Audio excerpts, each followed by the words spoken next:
All right, welcome in, welcome in. We are live. Kick back and relax. The weekend is here. We're going into the weekend with an ASAP Rocky album. Hey, yo. I mean, do the kids even know do they even know about this ASAP Rocky guy? I feel like we have to, it's like a legend. You know, we got the Odyssey dropping this year. Is the Odyssey, I think, is actually just Nolan. It's a biopic about Rocky trying to drop this album. Hey, yo, was he going, what kind of journey did it take? 8 years. Hey, yo. We're finally here. Are we doing the math right? I think it's been, the point of the math is the number you put in the calculator. How long has it been since ASAP Rocky dropped an album? It's been a while. It's been a while, so we're glad that we finally, of course, have got, a full-length pause, a full-length project from our guy ASAP Rocky. It'll be good to queue up and listen to. Of course, it's the first thing we wanted to fire up when it dropped, first thing this morning. But, we've been patient. We've waited. There's a couple of singles for the album specifically that we haven't heard, but of course, like we said, we are excited to get into it. I mean, there was once a guy named ASAP Rocky. Hey, yo, he, destroyed the internet on SoundCloud at one point, took over everything. And I get, in some ways, obviously, we want music from the man. The man, he entered the public conscience. Hey, where were we going there? He entered the public conscience as, a musical artist. The music that he's made was, transcendent, groundbreaking, great stuff. Still,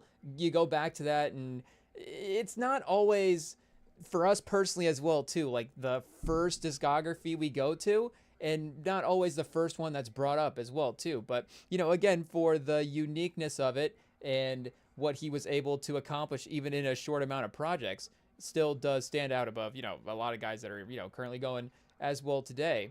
But it will be, like we said, we want those, of course, the typical albums is still what we expect from the artist to some degree, but it's not like he's been, absent for 8 years. It's still been around. So while, again, it's like, hey, finally we're getting the album, finally it's time once the announcement happens and the rollout and you get the pre-save and you're like, okay, this is actually going to be something that is actually, once the pre-save hits on Spotify, now that that's the end all be all, but for ASAP, that was a step that even, I feel like, if we're, again, it's been 8 years, so if there's a pre-save over the 8 years, I guess maybe we've forgotten, but I guess that was the step that it seemed like, okay, again, there's actually, like, the album, was, again, like you said, it had existed already, but it did really exist at that point, and it was like, okay, here we go. Here's the music. But again, some great music or great movie roles, even this past year, 2025 as well too, in highs to lowest. So again, and in fashion and all this different stuff, obviously he's been a major presence.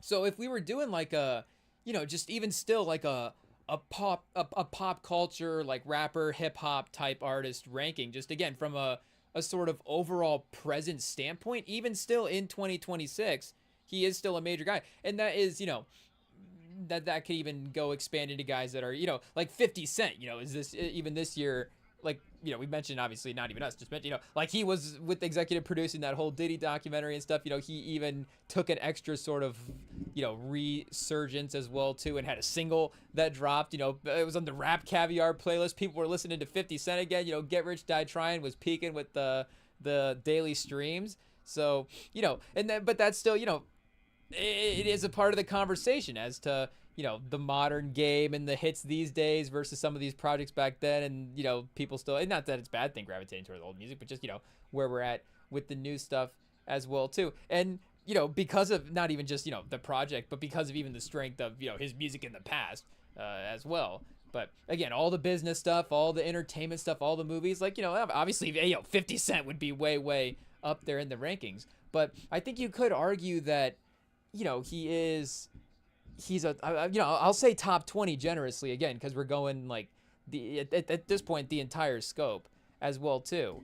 And, do you go, how much credit do you give a guy for, again, like the peak of his powers versus the legacy versus, again, if we're just going directly in 2026 or for 2025. And because, again, it has been, obviously, like we're saying, a minute, as well too, that he's dropped an album. He's moved into a different phase of his career, but because of the fact that, those projects were as, transcendent and as unique as they were, they are still, impacting. And now you see, like, again, I don't know if you need like his fifth album to be dropping in the next generation of artists, but, that's what it is. And regardless, the next generation of artists that are up at this point, are impacted by, and in a major way as well too. I know, maybe some of the, the whole, like, we'll say, we'll reference vaguely, we'll say the Playboy Cardi wing of music. Hey, we might not always be great with knowing what's going, what are the kids listening to these days? Hey, but obviously, the impact that Rocky has on that class of guys is, again, on Cardi, and then the byproduct of that as well too. But if we were again going current pop culture, like, is ASAP Rocky more present in pop culture than Andre 3K? Now, I was trying to think, what's the hottest take name we could throw out there? Again, if we're going the legacy, right? That's not what I'm saying. Again, we get it here. I'm just saying, and that does involve a new sort of generation of fans as well too. And when Andre 3K pops out, obviously, he is still. It would be more for his, sort of selectiveness in his moments. But, when he was carrying the piano on his back, was that 25 or 24? Hey, but, when he was out making appearances again, dropping the flute album, getting Grammy noms with the flute album, like, again, he is a major presence when he's there. It's just, Rocky, even though it's not musically, is still, a little bit more consistent in that way. Like, just again, 2026 pop culture, Rocky versus Nas. Like, where are we at there? And again, there is that, like we're saying, that actor thing, is Nas, what if Nas was the villain in Highest to Lowest? Like, are we moving him up in the rankings? I'm not sure. So, in some ways, again, you have to give Rocky the credit for, or not the credit, but you have to, in some ways, I guess, understand maybe why the album took so long, or maybe, again, why, and, he probably had his own whole set of circumstances and obstacles he had to go through from, maybe a label standpoint and all the different stuff that made it a real reason as to why it was this weight. But, again, he's been making career moves. So not to also compare it to Playboy Cardi, because, for Cardi, it worked amazingly well too, where he took, a good amount of time off in between his albums and was able to build a mystique and a presence for the next album release to, positive, or the point where, again, I can't sit here and say that I'm a Playboy Cardi fan, but by the time that he was ready to drop music, we were ready to tune in and listen to it. We were like, okay, I guess we'll at least sit down and see what's happening. We'll at least give it a spin and, give him his chance for what this project could be. And he was able to nail it with the features enough as well too, where he did operate in a different lane with some of those features where, he was operating with a different class of guys, whereas, Travis and Kendrick and Future, and, maybe sticking to some of the more, again, I'm not going to call Future like an old school hip hop guy, but you get what we're saying there, with where it's not like, his feature run on that album was, his Opium guys and maybe Big X the Plug, and, again, all that stuff that would have been great as well too. Hey, shout out Big X on any feature. I mean, Big X is one of the great feature artists that you can get. We'll say great, one of the great feature artists that you can get in 2026. He always does a great job pulling up a track. Well, one of the bright spots on the Carter 6, did a great job. The hook is catchy, but again, he was able to, with the lane that Cardi went in. There's still some songs that we even go back to with that album, but maybe another frustration with that. And there's probably a lot of things going on in those years as well too that we could break down, but it's not like, again, he's doing movie roles and business brands and all that. He's got his stuff going. I'm sure he's got his stuff going on. He's got a label, like, he's I'm not saying we tread lightly, but I'm not just saying from what kind of business moves is he making, musical moves is he making. Again, he still is present, but for Rocky, he's a busy guy. You see him out in a family man as well too. I mean, him and Rihanna, I guess, not necessarily so focused on getting albums out at this point. It is what it is. So maybe that's a little understandable as well. I don't know what, I don't, chat, put yourself in the situation maybe. I don't know. But, again, shout out. And, not to be disrespectful to Rocky as well too. Again, we'll always take new albums from Rocky, but there is that aspect of it as well too, where it's like, if you're not gonna be a part of the game is going to have people that are gonna be a part of it. So the artists have emerged over the past years where, and again, that's always gonna happen regardless of whether or not Rocky is dropping albums. So again, I'm not gonna sit here and say that hey we didn't miss ASAP Rocky dropping music, because you never know what that music is gonna be. But again, it also speaks to the power of his catalog before, where that those songs can still be played in rotation and still be fresh listens and still be great to replay all the time. And there's a timeless aspect to a lot of that production there. But but regardless of all the storylines, regardless of 8 years, it doesn't matter. It doesn't matter. Again, we've been playing a lot of Rocky over this time. He's dropped some great stuff. Dope, like we're saying, is a great movie. So again, he's been a part of some amazing things. And we're just lucky enough that, he's decided, I guess, to drop an album again. I guess lucky enough, we'll see. I haven't even really, gone on the line to see and try to spoil maybe what the reactions could be. The one spoiler we do get for albums is if we open up YouTube and then see the NFR like thumbnail for their album review beforehand, and then we can get a gauge of maybe what they're thinking about it based on their thumbnail. So I guess we'll see. We'll see what is going on here. We do also, of course, have the trusty old NBA on in the background. If you couldn't tell. We got Cavs versus Sixers on one of the TVs, battling it out a little bit. Neither team maybe necessarily having I guess I don't know if the Sixers are having I don't know if the Sixers knew what kind of season they were going to have. The Cavs maybe not having the season that, you would think, being the defending. Do we say I guess they are the defending 1 seed. That's what we say. Unfortunately, not the defending champs. Or the defending champs of the Eastern Conference. But, they were the Eastern Conference 1 seed, if we remember it correctly. They did have a great regular season record. So, again, speaking of the fall off, hey, how many times can we mention the fall off during A$AP Rocky's album review? I don't know. We'll try to pay respects to A$AP Rocky. J. Cole, his album review is coming. And we're definitely, obviously, excited as well, too. IT, go back and edit anything bad we've ever said about J. Cole out ever since the beef. It is what it is. We're looking forward to the new project, but it is A$AP Rocky's time again. We're not gonna wait 8 years and talk about how much we need him to drop the album, and then a J. Cole announcement. It's like, okay, we can focus on Rocky's album for a night. It is what it is. But for a night, chat. Hey Rocky, he's been unfortunately relegated to a night. Hey J. Cole is just a mega star in the game. It is what it is. But yeah, some mega stars in the game. Embiid, is that Rocky and Embiid? I mean, it's not disrespectful either way. Embiid won an MVP, so Rocky being an MVP level star is definitely a realistic thing that could happen at some point for sure. I don't know. I guess there's not really a VJ Edgecombe in this situation. It is what it is. J. Cole, maybe I don't know who's more Embiid, J. Cole or A$AP Rocky. I don't know if there is necessarily if that's the comparison for our guy Embiid or our guy Mitchell as well too. A guy who's been on some All NBAs. Unfortunately, maybe the playoff runs have been a little shorter than you think. I don't think Playboy Cardi either for Mitchell, because Playboy Cardi I think Playboy Cardi is kind of almost a title winner in a sense. That the music album was a real. Do we have to go back and check where that was in the top 10? Like, that was one of the major music moments, of 2025. So, I don't know if that didn't get like a Grammy nomination or anything, which, could also get you in that category depending on how you view that. But, I guess just for how we would maybe, look at the legacy type stuff. But, as just a part of it as well, too. But, I think, that has to be considered almost a championship level moment. And, also, again, delivering like good replay value on a lot of the songs as well, too. But, has Donovan Mitchell had a season as good as music? That Jazz versus Denver series in the bubble, I'm not saying that he doesn't not, there is a lot of credit that you should get from that. And he's had other great playoff series as well, too.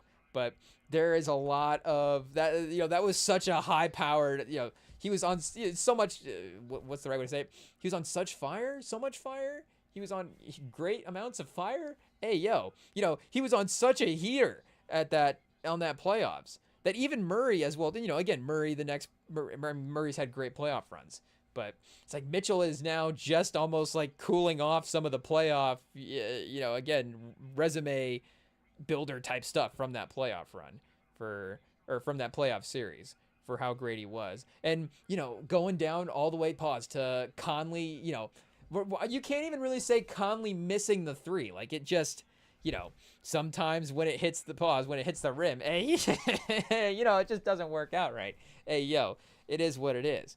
But Mitchell, 6 assists, 3 turnovers. So he's throwing a lot of passes. Hey, 3 points, 6 assists. Tyson has looked good tonight in Garland's place. 12 points in the first at 17 as of right now. So we'll see if that continues into the second half. And we haven't really worked out anymore our rental ideas, so I think that Tyrese Maxey will probably end up staying on the Sixers for the rest of the year.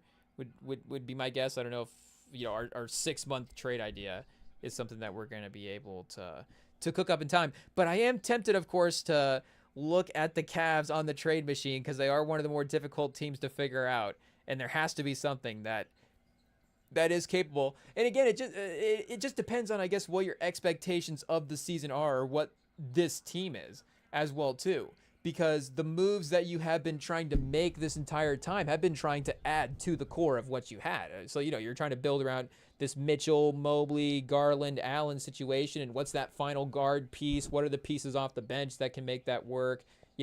I guess if there was a major upgrade situation, maybe before some of the second April stuff that you could have worked out, then maybe you're going to take that as well too. But now, and obviously if you're trading, a guy like Donovan Mitchell or something, you would assume resetting the franchise. I guess there isn't always that potential that, it is a little bit more of a 1-for-1 deal. And I was looking at the Spo track before this as well too, just to take a look at the contracts that were kind of similar to him. And again, if you're willing to do something a little bit different with the roster and maybe go, okay, I don't know if maybe even making the finals is, an expectation that's the most important for this year. Maybe there is a finance and then a future sort of thing that you're starting to set up if you know that maybe this version of the team does have a little bit of a ceiling. And I don't know if some of that is, it's not necessarily about pointing fingers or things like that. But, there was obviously, just as any player, you're obviously going to wonder what they could be as a player. And you're wondering what Mobley can be as a number 2 guy. And that was always kind of the thing as well, too, is it just seems like a lot of the guys in this team could be almost the number 2 guy on a championship team between, I guess, maybe like Jared Allen or Darius Garland might be a little, I don't know what the roster would look like at that point. It could still be really good, and those guys could play at a great level for sure. But maybe Mobley and Mitchell are just a little, they're just on the border, and maybe if one of those guys can, break through to that next level or just have a heater playoff run, then, maybe you get there.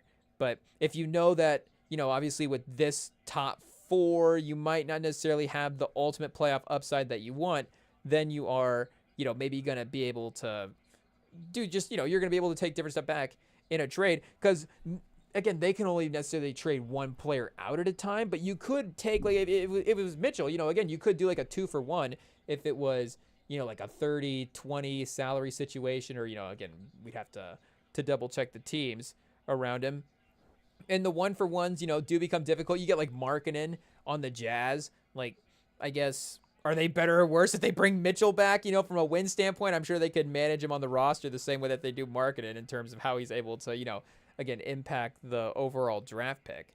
But, for bringing in Markkanen, does he quite level up the roster? That, it's a different look, and maybe there's a ball movement. Again, maybe the team, the refresh of the team makes it a better regular season team as well, too, for this year.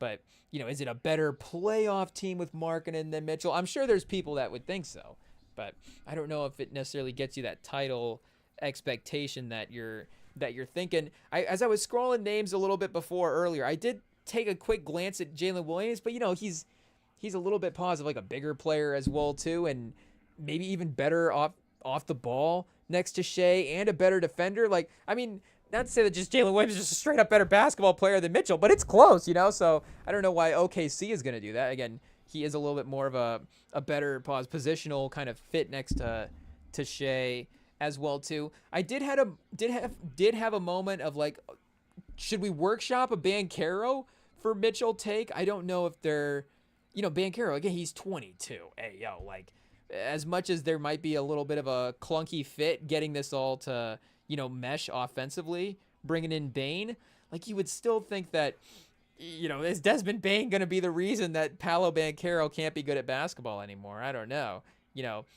There was some weird stuff, obviously, over the last couple, not last year, maybe with the way the perimeter game worked out between him and Franz. And it's like, again, do we blame Paolo for Franz not being a good 3-point shooter? I don't know if that's the case as well too. But with the amount, and maybe he is a little bit more heliocentric now, thinking about it as well too, because I was about to say, with the amount of responsibility that he had on offense, like he was just doing such a great job of being able to shoulder that. And again, there was still even a little bit of lack of polish to his game, where it's like if he tunes up some of his offensive moves, match that with his playmaking, like he's just going to continue to just be a super dangerous player. It is what it is. So I don't know if he maybe needs to just be more of the center focus, and that was maybe a little underrated. I don't know. But, again, it's like, are you going to sell high or sell low or whatever? Are you going to pivot your franchise from Paolo to Mitchell and then go Mitchell, Bane, Franz? Like, again, Mitchell's a great scorer on that team. I'm sure there's great offensive numbers that they could put up. But you're probably, if you're Orlando, you're probably not doing that. Hey, is Mitchell, is he 30 yet? No, he's 27. Okay. Shout out. The Raptors are an interesting team with the contracts that they have. I guess it would be, they are. The thing is, you always, again, make the case, like, are you going to win the title if you bring in Donovan Mitchell? The Raptors do like making trades where they just upgrade their players. Again, maybe not even is like a major super title type upgrade.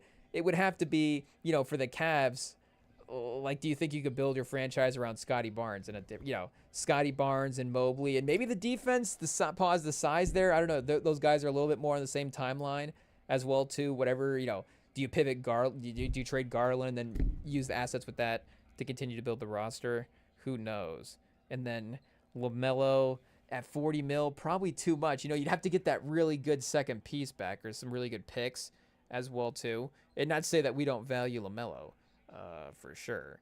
But, as the main piece of a Mitchell trade, again, you're thinking, okay, this is the reset for what the franchise is going to be. Again, it would have to be the picks that you would get that you're really leaning on that. Maybe would the Knicks trade with the Cavs? I don't think you would trade Bridges for Mitchell. I don't think you would. I think you just got to keep the team together. It is what it is at this point. The East looks like if this team can't win the East this year, then it's just not meant to be. It is what it is. Again, not to say that there can't be some competition, but there is clearly a amount of basketball talent that they have that they should be able to use. I was thinking Randall as well too. He is a little bit different on the timeline. It would just be like, hey, Mobley's the main guy. Let's get Randall in here. Let's get, I guess you play Randall, Mobley, and Jared Allen together. Maybe you're trading Allen at that point. I don't know. Fox is like a really good point guard for this team, for the Spurs. So wait, is this Fox? Does this say that he's 22 years old? Is this his signed year? What's going on? Age at the time of signing. Oh wait, so how old is Mitchell? Is he like just starting his contract? Ayo, 2025. Okay, so like 28. Ayo, it's all the same. So yeah, Fox, a couple of extensions, I guess, in there, helping him out. But yeah, he is just like a real good calming force for this team. Whereas again, you could see Mitchell's scoring being something that settles the team down when maybe the offense needs the little bit of a boost, and it's like Mitchell's just gonna take over and rip off 10, 12 points in a row and just be an absolute force. But I don't know if he does have the ability that Fox has. That I don't really, I think it was a little underestimated with Fox as well too, with his ability to get guys involved and just run the whole team. And then Fox actually does have that ability to score in spurts, when he needs to as well. Grant, Portland, it could be an interesting trade destination, but that team's too much fun to watch. I don't know. Shaedon Sharpe was cooking the other night, though. Shaedon Sharpe for Mitchell. Would you do like a Shaedon Sharpe and Advia? Is Advia for Mitchell too much? Wait, what's Advia's contract? We got to double check that real quick. We're still scrolling. Simons is interesting. We were in our 6 months rental trades. We were trying to see if the Suns would rent Devin Booker for Tatum or some situation like that. I don't know. And Simons did just have 40. He's a man. He dropped 40 the other night. So he maybe, who knows if he's starting to turn the corner with what the potential could be for his season. And again, these Eastern Conference teams trading with each other could get a little bit tricky.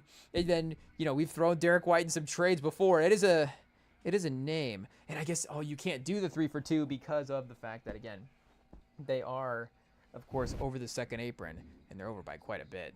They would have to, really cut the cap to be able to have that kind of maneuverability. But let's just see, is Derek White and Simons too much? If it was Mitchell, would you have to throw in a pick to get Derek White and Simons? That is quite a bit. And this would have to be would you have to do this trade knowing that Tatum is being back? I mean, in some ways, again, maybe just the offense of Brown and Mitchell, you could just talk yourself into that being a lot of points just over what you have here. And, again, maybe the consistency of what Simons is game to game. But, maybe the offense of that gives you a little bit of a higher ceiling. But I don't know. I think maybe Brown as a little bit more of a main focus on this team does, the hierarchy of the team does work. I mean, obviously, the chemistry, there is a veteran, they're a veteran team as well. So it's working for, they're better than the Cavs this year. It is what it is. I guess, are they a better team? But they're playing better. That's for sure. So yeah, this trade with it being nearly 9 million over, I don't think it's going to work. But yeah. So I guess they saved themselves there. It is what it is. Do you just do Jaylen Brown for Donovan Mitchell? Hey, yo, just make the whole trade. I don't know if that's the way to go. Simons is an interesting piece in this trade cycle. The expiring contract, $27 million. That does make it a little bit difficult where it's like, are we going to give up too much for him to where we're not going to re-sign him maybe? But again, it is a good swing for a guy that is not, doesn't have to be long-term commitment if it is not going to be, the perfect pairing for the team. But, again, does have is in that point of his career where he still does have, levels that you could see him unlocking as a player, and could also be thrown in with something. I guess you get him and Hauser is at 37. Again, you're going to have to get a good enough player back to be able to do that kind of 2-for-1. Him and Pritchard, Pritchard obviously, pretty valuable to this team as well too. But that's getting there as well too. Simons is pretty interesting. Would you do Bane for Mitchell? Is that the trade? You're just like, Bane is not working out. We have to move now. He doesn't have any trade restrictions from the summer. They have Isaac on $15 million as well too. It's only a $10 million difference, a little less. You could do Wendell Carter in Bane for Mitchell, and then you did get or I guess the Grizzlies, you gave up quite a few picks for Bane. I was gonna say there's picks going somewhere, so you do have to get some picks back maybe as well too if you're gonna get Bane. But I guess would you have had to give that up for Mitchell? So maybe there is a little bit of an upgrade there. I don't know. Tyus Jones on an expiring, and Desmond Bane for Donovan Mitchell. I feel like you're gonna have to throw a pick in again. Jace Richardson. I don't know. Jace Richardson won a game the other night with some other guys, so maybe Jace Richardson and Desmond Bane potentially. Isaac, and again, if you could do the 2-for-1 and just Thomas Bryant, just throwing him in. Larry Nance on the minimum. I mean, that doesn't even count. It should be, if guys are on the minimum, not saying that they don't count, but you should be able to throw them in even if you're in the second apron. Who cares? Just make up rules. It is what it is. But Bane that's not a bad trade. Again, I guess, how are you really setting yourself up for the future if you're Cleveland, outside of the fact that maybe you would just think, okay, when we get Garland back, maybe the pairing of him and Bane is just their better chemistry than him and Mitchell. But I don't know if that would be the case. But Bane has been, really high-level offense this year. It would just be that playoff upside as well that Mitchell has been able to get to. What about Mitchell to Phoenix? Hey, yo, Mitchell and Booker would be a weird enough backcourt that I think would really work. I don't know, Jalen Green for Mitchell? I don't know if that's quite the upside there. I guess they don't necessarily have would you trade the one centerpiece that you do have for Mitchell? Again, if you could, like a Mitchell and Jared Allen, it's a lot. You're looking at almost $70 million in contracts going the other way. So you would have to do almost have to do Jalen Green and Dylan Brooks. And I was gonna say Mark Williams as a 3 for 2 is interesting. And then you got Malawach there as well. But and Nick Richards. Hey, no shortage of centers. So maybe you don't even need to get Jared Allen back in the deal. Could you do Jalen Green? And yeah, I guess would they, if they're not trading out a center, maybe if they knew they had another Allen deal in the works, and then you're saying, okay, Mark Williams and Evan Mobley, maybe we could re-sign Mark Williams. I guess you're probably gonna end up re-signing him to the same deal, like a 4-year, $20 million. So I don't know if you commit that way. Let's go look at that. I forgot about that Blazers trade. Let's look at that. I don't know if I would like if Shaedon Sharpe and Mitchell played together. I mean, again, we're biased here, so we're the only ones that would care about this, but it would probably be the most. Would it be the most athletic backcourt in the NBA? I mean, there's no way it wouldn't be, right? Hey, shout out to the Spurs. Castle was in the dunk contest. So Castle and Fox, Fox is the fastest player in the league potentially at times, has definitely been in the past. And Harper is definitely a great athlete as well, too. Like, the Spurs do have a really great athletic backcourt. But, I mean, Mitchell and Sharpe is, I mean, that's crazy. That's a crazy amount of posters. Actually, also, I guess sneaky, not sneaky for Anthony Edwards. But, he would think, okay, what, Anthony Edwards and Mike Conley? Maybe Mike Conley, unfortunately, bringing down the athletic average there a little bit. But Anthony Edwards and Dillingham? Do we have to go back and look at Dillingham's combine numbers? What was his vertical leap? That might be again, the Dillingham part of that as well, too. Hey, might be kind of an athletic combo there.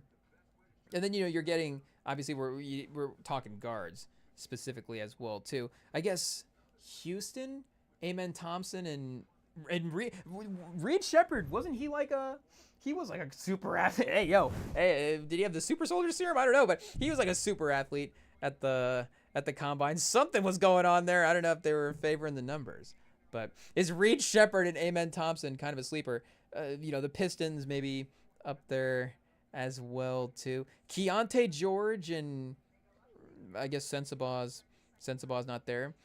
Colin Sexton, Concanupple is probably not in the mix. It is what it is. So yeah, Mitchell and Sharpe would be crazy. Sharpe is on that poison pill, so that does make it a little bit more difficult. That would be something that I would be, if I'm Cleveland, Chad, it's a good thing I'm not running Cleveland. The Cleveland fans would be very upset.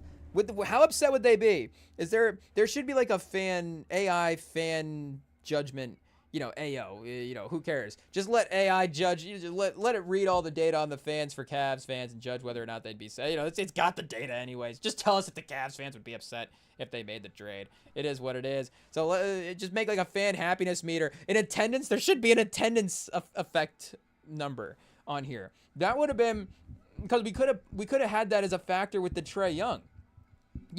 Again, no disrespect to Trae Young. Like, he is an upgrade for the Wizards roster. I think, do we have to go back and pull that up? It seemed like a fine trade. At the end of the day, you go, why are you bringing in Trae Young?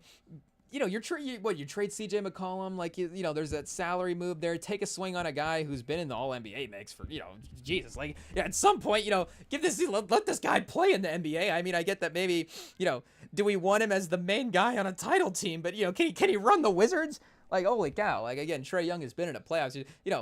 I don't even know where Trae Young would rank in our personal whatever type of list. But again, at some point you got to give a guy credit. Like, I put ourselves in Trae Young's shoes. I think there is a villain status that maybe he likes, but also, he is good at basketball. Again, there is defensively, hey, I get all the different stuff, but Trae Young's good at basketball. It is what it is. So he can show Trey Johnson how to be good at basketball, I guess. As well too. I know Wizards fans are sitting here like, yes, that's right, Trae Young is good. We're glad to have him. I know we're really talking Wizards fans into it there, but again, for what the trade is, I don't even think it was crazy picks and stuff. And Atlanta, did they lose the trade? Again, the time was now. It is what it is. It works out for everybody involved.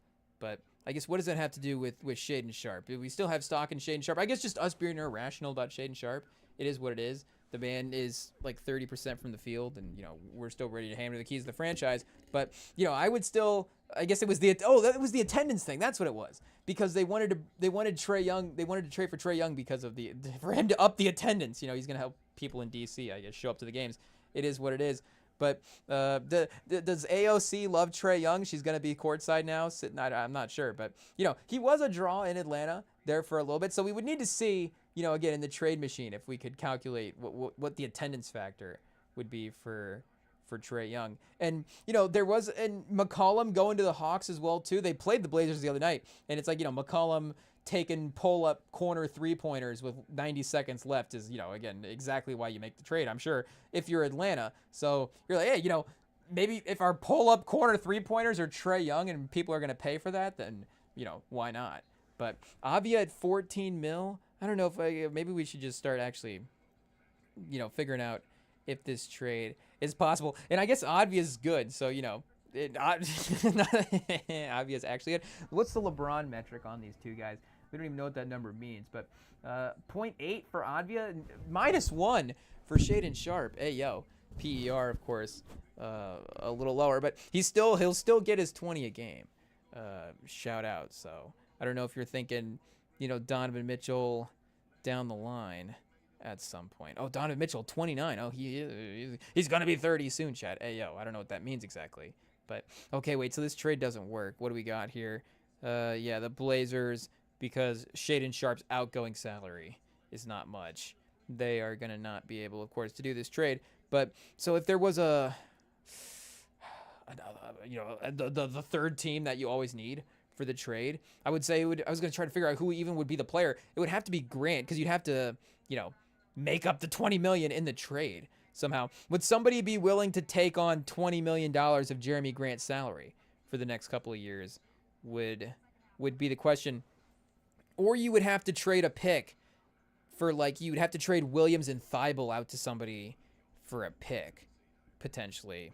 You know, we don't necessarily have a cap space thing on this, but like would Indiana potentially take a couple of contracts? So you guys, again, they're expiring. You know, they'll be off the books by the end of the year. No problem there. Ayo, shout out to Robert Williams. It is what it is. Sacramento, would they go that route? I mean, I think they would just take Robert Williams and Thibault anyways. They wouldn't even they would trade a pick for Thibault and Robert Williams. They're like, two players. Well, we have to give a pick back. You know, there's no way we can't. Utah, you know, Utah is always trying to get picks and players, and they've got maybe the lower salaries to toss around there, as well too. Again, not to say that it wouldn't be serious, I guess, but you know, Mikhailuk, like if it was, how much space do they have? They do have 43 in tax space, 10 in cap. So let's see what's possible here. You know, probably not Keontae George. Kevin Love to Portland.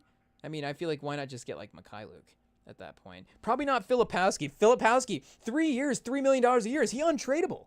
Is Filipowski untradeable at $3 million a year? And, you know, you can't really throw him into a trade, and you're not going to, you know, it would have to be like the Giannis trade, right? Filipowski's the centerpiece of the Giannis trade at $3 million a year. I don't know how that would work. But, you know, again, it would be difficult for him to be a centerpiece because of that. But also, if they're one of these other guys are the centerpiece, you know, again, like we're saying, Filipowski does have that just overall trade-raising value as well, too. Ace Bailey, probably not getting him, but that'd be interesting. Ace Bailey and Donovan Mitchell for Shaedon Sharpe and Advia and a couple guys, and maybe that would be a trading picks around scenario. I don't know. Collier, Sensabaugh, you know, Walter Clayton, Keontae George. Obviously no shortage of guards. Cody Williams as well, too. Niang and expiring, maybe that's the deal right there. Just trade this. Oh, maybe Kyle Anderson. You know, we were seeing some posts about Kyle Anderson's box scores, and he had one game where he put up like 20 points and a couple steals and blocks and was balling out, and I think the Jazz maybe won, and then he's just like benched for the rest of the season after that. It's like, we can't get Dembasta on the... Ryan Smith has been paying for Dembasta, and he can't let Kyle Anderson mess that up. This man has been trying to get Dembasta on his roster for who knows how long, and Kyle Anderson's going to be the one to screw that up. Make no mistake, it's not going to happen. So maybe Kyle Anderson goes in this deal for Robert Williams and Thibault. And he could actually, you know, this is one of these scenarios where if you're trading Advia out, now you're saying, oh, you know, at least we're getting Kyle Anderson back as well, too. You know, veteran guys. Are we getting better in this case? I don't know. let's see here. Can this even work? Oh, wait a second. We're just trading everybody to the wrong team here. Yeah, Robert Williams going to Utah. Shout out. Can probably keep the property in Portland as well too. I'm not to say that he's not going to be playing in Utah, but not the longest commute in the NBA. That's for sure. So they would clear. Okay, let's see if this is enough here. And again, assuming there's picks involved here as well. Maybe Portland has to send Utah a pick to take on the salary. Oh, we're close, chat. Oh no, we're not really close. 8 million, cut 8 million. So yeah, the Jazz, I guess maybe can't quite take on that much salary as well. So maybe they would have to involve like Jeremy Grant or Drew Holiday in the initial part of the deal as well too. Or, like we were saying with Chet and Giannis, wait for the offseason for that poison pill contract to go away. And now he's just signed. Because if he's on that $20 million deal, 34 to 46, I guess, is probably going to be still, I guess, but from the Cleveland side, they would take the cut. And you could probably, after the offseason as well, too, again, you're going to have the free agency of those guys being off the books. So you could probably make that trade at that point. That is an interesting one. Donovan Mitchell to Portland. We might have to, something about that seems like an interesting pairing. Again, it's an athletic team. I don't know if there's a little bit of expectation reset where it's like, okay, Donovan Mitchell, back in the West, maybe this team can have fun. And I don't know if, it's interesting to see even what the talent is as well too in some of these, just overall in the league. Like what is even the combination of talent that is winning talent as well too. Where again, could this team end up somehow being? I guess I was gonna say like the 10th team. I guess they're already the 9th, so that would be you wouldn't probably make this move to take a step back in the seeding. And I guess at this point, immediate risers, it would be like the Mavs maybe getting better around Cooper Flag. The Warriors, would they get worse? So maybe this sort of 8-9 range in the West is right. So maybe if you say, hey, Mitchell is better offensively, than Sharp. I don't know if he can overall benefit the team more than Avia. Does that move you up into out of the play-in sort of mix, maybe? And then are you thinking like Klingon and Yang are all of a sudden, title contending type guys? It does become a similar type team if Klingon and Yang continue to become really good players, though, to what Cleveland was kind of trying to do with like double bigs and athletic guards. And then again, Cleveland still keeping that athletic backcourt 2-guard spot anyways with Sharp. And then, Avia as a playmaker. Avia would be the playmaker you'd love to have, obviously, with Mitchell. Is that the trade we should be trying to figure out? Like, can Cleveland just get Avia and keep the good players on the team? Might be the move. Avia for Garland? I don't, again, Avia, because of his versatility and his ability to play with any types of lineups, is his all-star capabilities maybe match what Garland could, has done in his career as well too. Maybe not quite, but also, again, there is a certainty that he has with his game. He's at 26 a game this year? 26, 6 and 4? Avia might be an all-star. Jeez, do we have to let's go to the scoring rankings here real quick. Especially in the West, the West is, there is a level of talent in the West. Not saying it's easy to make the all-star team. And we're going to argue again for our Spurs guys as well too. The Spurs, the 2 seed, they got to have 2 all-stars. Castles, I guess Fox and Kaz, it's got to be 3, maybe 4, maybe 5. Who knows? We might as well just make this the most all-stars a team has ever gotten, seeing as how, it is. Okay, chat. The jinxes are just piling up. It is what it is. Sorry to the rest of the Spurs fan base out there. We'll settle back down. Pause. But okay, wait. We're going. I guess the standings matter a little for sure for the All-Star game. Obviously, you got to have some level of success overall for the season. But for the players' stats here, let's see if we can find where he is at scoring-wise on the season. He is top 15 on the year in scoring. So he might is obvious sneaky in the All-NBA conversation. Maybe he's 4th team All-NBA if that was if the league expands to 32. I don't know if 2 teams means they have to add another All-NBA team, but Oh man, does it need to be like the? Do we just have to have like an honorable mention All NBA team? I don't even know what the official award status would be for that. But just like, hey, these guys almost made it. A lot of fun years there. Maybe the non-playoff honorable mention. Put Michael Porter on there as well too. Michael Porter to Cleveland. I guess why would Brooklyn trade Michael Porter this year? He's been a little bit of a draw in a sense. You're probably not doing Porter for DeAndre Hunter and stuff like that. But yeah, if we're going for the West, okay, Luka, Shea for sure, All Stars, Jokic, yes, Edwards, yes. Kawhi, 30 games played. Again, not saying we're not doing like all-star starters or anything like that, but just the 12 guys that are going to make the roster. Can Avia be one of the, and again, he's not going to be a starter, so he'd have to be, I guess, one of the seven bench guys. But 30 games for Kawhi, for 40 games for Avia, and the Clippers, I guess, aren't good. The thing would be what is their record? What's Kawhi's record when they play this year? If Kawhi is still like winning 70% of his games in 30 games, then it is like, his individual impact in that way obviously still has to be credited. And he is showing up on the official leaderboards as well too. So, he is qualifying in terms of games played overall on the year for stats. And I'm assuming at this point that would mean he would be on pace to continue to qualify for award stuff as well too. Again, the All-Star is a little bit different in that way. Okay, he is 500 this year when he starts. So 30 starts, 15-15. Do we have to look at Advia in 40 starts? What's his record? Obviously, again, Kawhi, the levels that Kawhi has hit in terms of the peaks this year, has he been one of the 15 best, high-end players in the league? Probably. Has he been one of the 12 best high-end players in the West? Even more specifically for an all-star conversation. Yes, Advia in that game against Houston the other night, 41 in that, ripping off wins here is obviously they're going to be a team that, who knows obviously again how far their playoff run is going to be, but you're definitely not going to want to see them in a matchup, a 1-game series versus a 7-game series.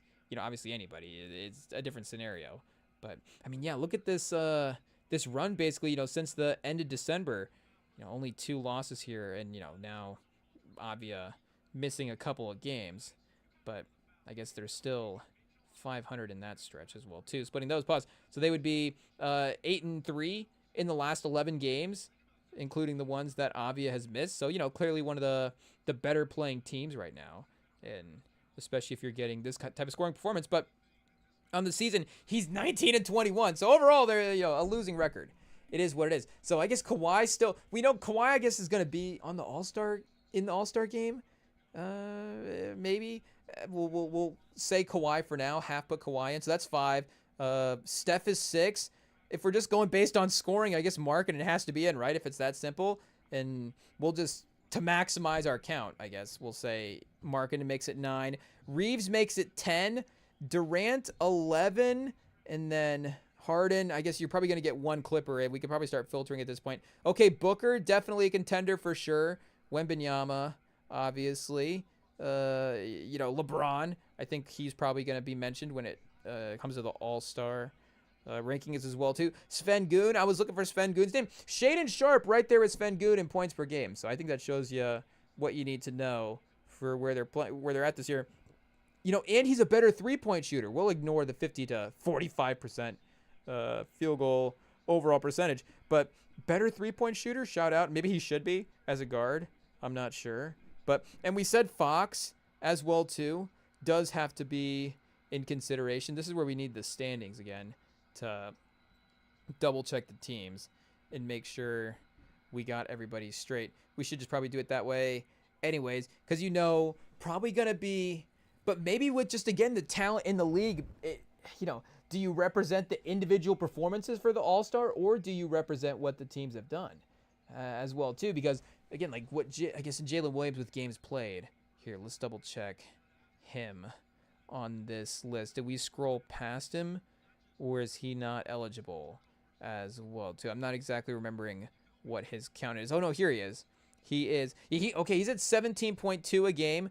Obviously, the 3-point percentage down a little bit. Still kind of effective from the 2-point line, 2-point area as well. So maybe Jalen Williams is not a guy that is going to be in contention. And imagine OKC, with one like, not to say one real all-star, because it's just more based on the numbers of what Williams, and maybe Chet are putting up this year. But, would Shea be the only all-star? I guess he's the only all-star lock at this point. We'll say Wemby, Jokic, Edwards, Luke. It has to be Luka and LeBron. So that's 7. Durant and Sengun, I think 8, 9. Booker gets you to 10. Steph gets you to 11. Okay. So it really will be down to, Kawhi, Advia. Are we missing anybody from like the Timberwolves? I don't know. Is Jamal Murray going to be in the conversation again? Like we said, Spurs player B, is it Castle or Fox? Probably Fox in the conversation with his veteran status as well. But Fox is definitely in there. So that's a third major player. Probably not going to get anybody from the Grizzlies mentioned. It is what it is. But what are Cooper Flagg's numbers? I feel like maybe would the league want to see Cooper Flagg in the All-Star game as a rookie? I mean they would. I don't know if it's a necessity to like, hey, the future of the league requires Cooper Flagg to be in the All-Star game. Again, obviously, Wembanyama. Maybe you're forcing your hand there a little bit. Pause.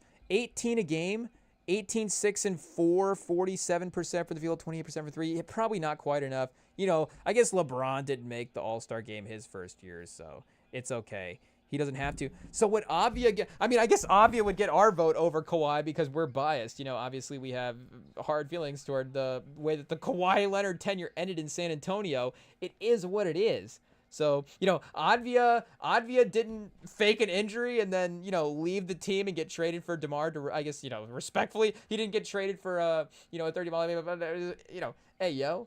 But I was about to say, would we rather have had Advia in the trade? I guess maybe Advia this year, but DeRozan was actually really great in San Antonio. We can't sit here and complain about the trade. It was obviously, or not obviously, but it was the organization's lack of the rest of the trade that was the problem. Now that trade is obviously it's DeRozan and multiple first-round picks, even if DeRozan still is that third-team All-NBA player. Like, who is DeRozan now in the NBA? Donovan Mitchell might be, honestly, like DeRozan now, where it's really great score. The team, because of what they're doing in the regular season, you would say that they're a great... You would project them to be successful in the playoffs, but matchup wise and sort of, can we say tactically, maybe they fell short in a couple of areas where, again, just their reliance on some of the guard scoring stuff didn't quite work out. But, maybe Mitchell obviously plays the game a little bit faster, a little bit, more downhill to the basket, whereas DeRozan with that mid-range game and the post-up, they're not the same type of player, but maybe the same type of impact. I think Mitchell does get into a little bit more of the first team arguments, though. Not to do the DeRozan retrospective, but it's tough to constantly and not to say regret the trade, but when we say we didn't get enough from the trade, I don't want to imply that what were the certain player levels in that, because I guess there have been one-for-one trades in the past that have been really, really good. It is what it is. But so second team All-NBA. A season there in Toronto and third team as well, and then a second team again when he was in Chicago. Second team, that's right. That Chicago season was pretty crazy. He would have almost been fifth in the MVP ballot. Would he have been like a first team All NBA guy halfway through the season? I forgot how good he was that year in Chicago, as well too.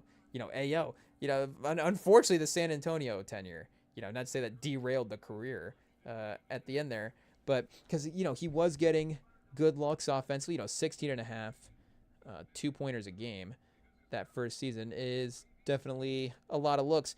50% from the field the 3 years he was there. 6 assists a game. Good at running the offense for sure. But if you traded Donovan Mitchell for Tatum right now, you're probably gonna have to, or Doncic. Again, was Kawhi Doncic, I guess, Finals MVP. That's not an unfair comparison. That's not too far off. Maybe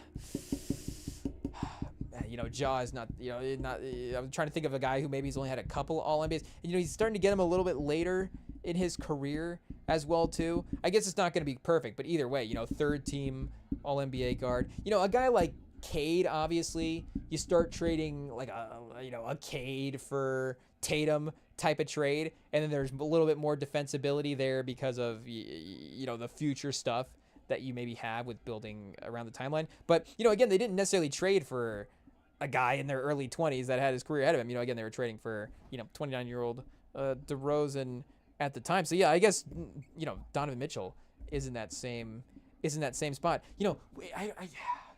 I don't want to say it would quite be like if Milwaukee traded Giannis for Donovan Mitchell, which, as I'm saying it now, does, again, when the Spurs trade happened, I was like, how could this be the trade? We basically just became a worse team. Again, with respect to everything in the trade, there's no getting better. And I guess maybe the getting better is just if you're just assuming that Kawhi's not playing. Again, it's like, okay, well, now we have something versus nothing from a star player. But if the Bucks fans, and maybe that's a little Davis Doncic, though. Again, I think DeRozan had 3 seasons where he was healthy and really impactful in the Spurs, and was like really actually captaining that Spurs team as well too. So a little bit different than Doncic versus Davis. With all respect to Davis, shout out, we love Davis. It is what it is. But I think maybe Milwaukee fans would expect a little bit more from that trade. The Towns trade isn't that similar vein as well too. Of what is the upside of the team when you make the move to bring in this type of player. But regardless, still you'd be getting some talent back, so I guess can't complain too much at the end of the day. But Shaedon Sharpe, I guess Shaedon Sharpe, probably because of the poison pill, is in Portland, but he's a guy that's on our watch list now. We just need one good game, and then we'll be like, this is the time. Shaedon Sharpe, he's turned the corner for the season. It is what it is. I don't know if the career numbers would bear that out at this point, but hey, we still have hope, chat. We still have hope. It is what it is. Shout out to Sharpe. Shout out to Mitchell and Tyson, who they still keep shouting out with his great performance tonight as well too. 5th in the NBA in 3-point percentage on the year. So maybe they just need to get him more minutes involved. I think he is a little bit more of like a smaller guard. So maybe, again, with Garland on the roster, and if he's healthy and playing minutes, are you playing Garland and Mitchell and Tyson all together, and then maybe you're not getting that extra 3-point benefit and spacing that he would, that a guy like that could provide, or that you would need with Mitchell and Garland out there as well too. And maybe you haven't gotten that consistently from your wings, but if you're down to just Mitchell in the backcourt and maybe you can run those two guys together, then obviously maybe that off-ball spacing is definitely there as well too. But hey, we got, how many minutes do we have to wait for, what's the penalty? What's the years to minutes equivalent for waiting for the ASAP Rocky album? I'm not sure. I think we just got to fire it up and get to listening. It is what it is. We've also got, I don't know if we have to mention it now or later. We also got something else we got to queue up in the background as well too. Stay tuned. We'll tell you what it is, and we've got to keep an eye, like we said, fourth quarter of this Cavs Sixers game is about to approach here. We're hitting the 5-minute mark in the third, and Rockets Timberwolves is the next game up. So we're gonna get to keep an eye on that for a little bit as well too. We'll see. Edwards versus Durant will be a fun matchup for a quarter or two to check out there. But yeah, stay tuned. We've got ASAP Rocky. Don't be dumb. The wait is over. We got the album. What album are we listening to tonight, chat? Hey, don't be dumb. It's ASAP Rocky. So up next.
All right, let's go, chat. Time to queue up this album and give it a listen. I guess, hey, yo, of course, typical Columbo habits over here. Hey, yo, Google the reference if you don't know it.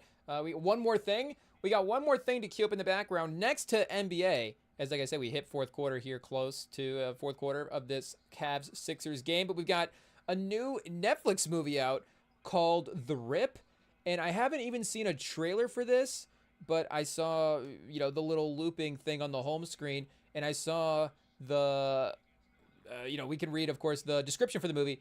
That's about all we need. It's got Affleck and Damon and, some tactical getup, and it says that under suspicion of their I mean, you don't even need to see the cast. Just give you the plot for this movie. Under suspicion after their captain's murder, a tight-knit team of Miami cops finds millions in a stash house. What's going to be the price for betrayal? I mean, you could have just cut it off at team of Miami cops finds million in a stash house, and I think that alone, that's like the only, maybe Miami stash house is probably all we need to see, and we're probably gonna watch the movie. It is what it is. But our guy Steven Yeun, as well too, is also on the cast, and I saw in the, again in the video on the home screen. I guess we can double check the cast, obviously. Once we really get into the movie here. Is Tiana Taylor also in this movie? So this honestly might be like an AI generated movie. Netflix might have AI generated this. I'm not sure what's going on here. Somehow you've got, Tiana Taylor, major star, winning the Golden Globe, best, Oscar opportunities, obviously on the table with her role in One Battle After Another, and, major movie star of 2025, and then Damon with the Odyssey and the Nolan movie and what that movie could potentially be set to be up for this year. It's like this perfect 25 to 26 movie star baton passing of, here's our movie of the year to your movie of the year, but we're just both acting. The intersection point is The Rip on Netflix with Damon and Affleck. So shout out. Again, like I said, fun premise. I'm sure we'll have a good time seeing what is going on in the background with this one. But, again, speaking of obviously high expectations, I guess, I don't know, what's higher right now? Expectations for Millions in a Miami Stash House? Is Millions in a Miami Stash House going to be a bar in this A$AP Rocky album? I'm not sure. We'll need to look out for dialogue overlap from this action movie in the A$AP Rocky album.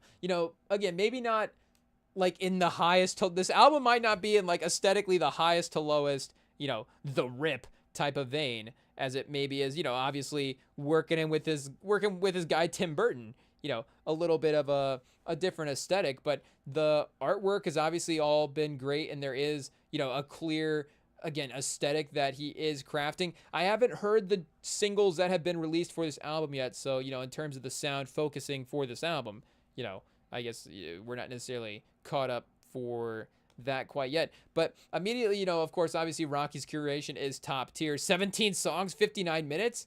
I mean, he is obviously dialed in. And, it's for A$AP Rocky as well, too. Like we're saying, he is one of the, of course, more, unique and experimental discographies that you are going to get, especially for, the more mainstream guys. And 2026 is posed to be, a great year. And just in general, we're always getting, great musical releases in hip hop from any type of, stage as well, too. It doesn't always have to be the most mainstream releases that are crushing. I know maybe last year wasn't the best for hip hop in the top 40, but you can't say that, there wasn't that great quality throughout the year as well, too. So many great projects that were just, constantly being replayed on people's Spotify's. But in terms of what we need sonically from Rocky, again, I say again, the game is fine or whatever like that. Shout out to the game as well too. But maybe the game will drop an album in 2026. Who knows? We get all these legends returning.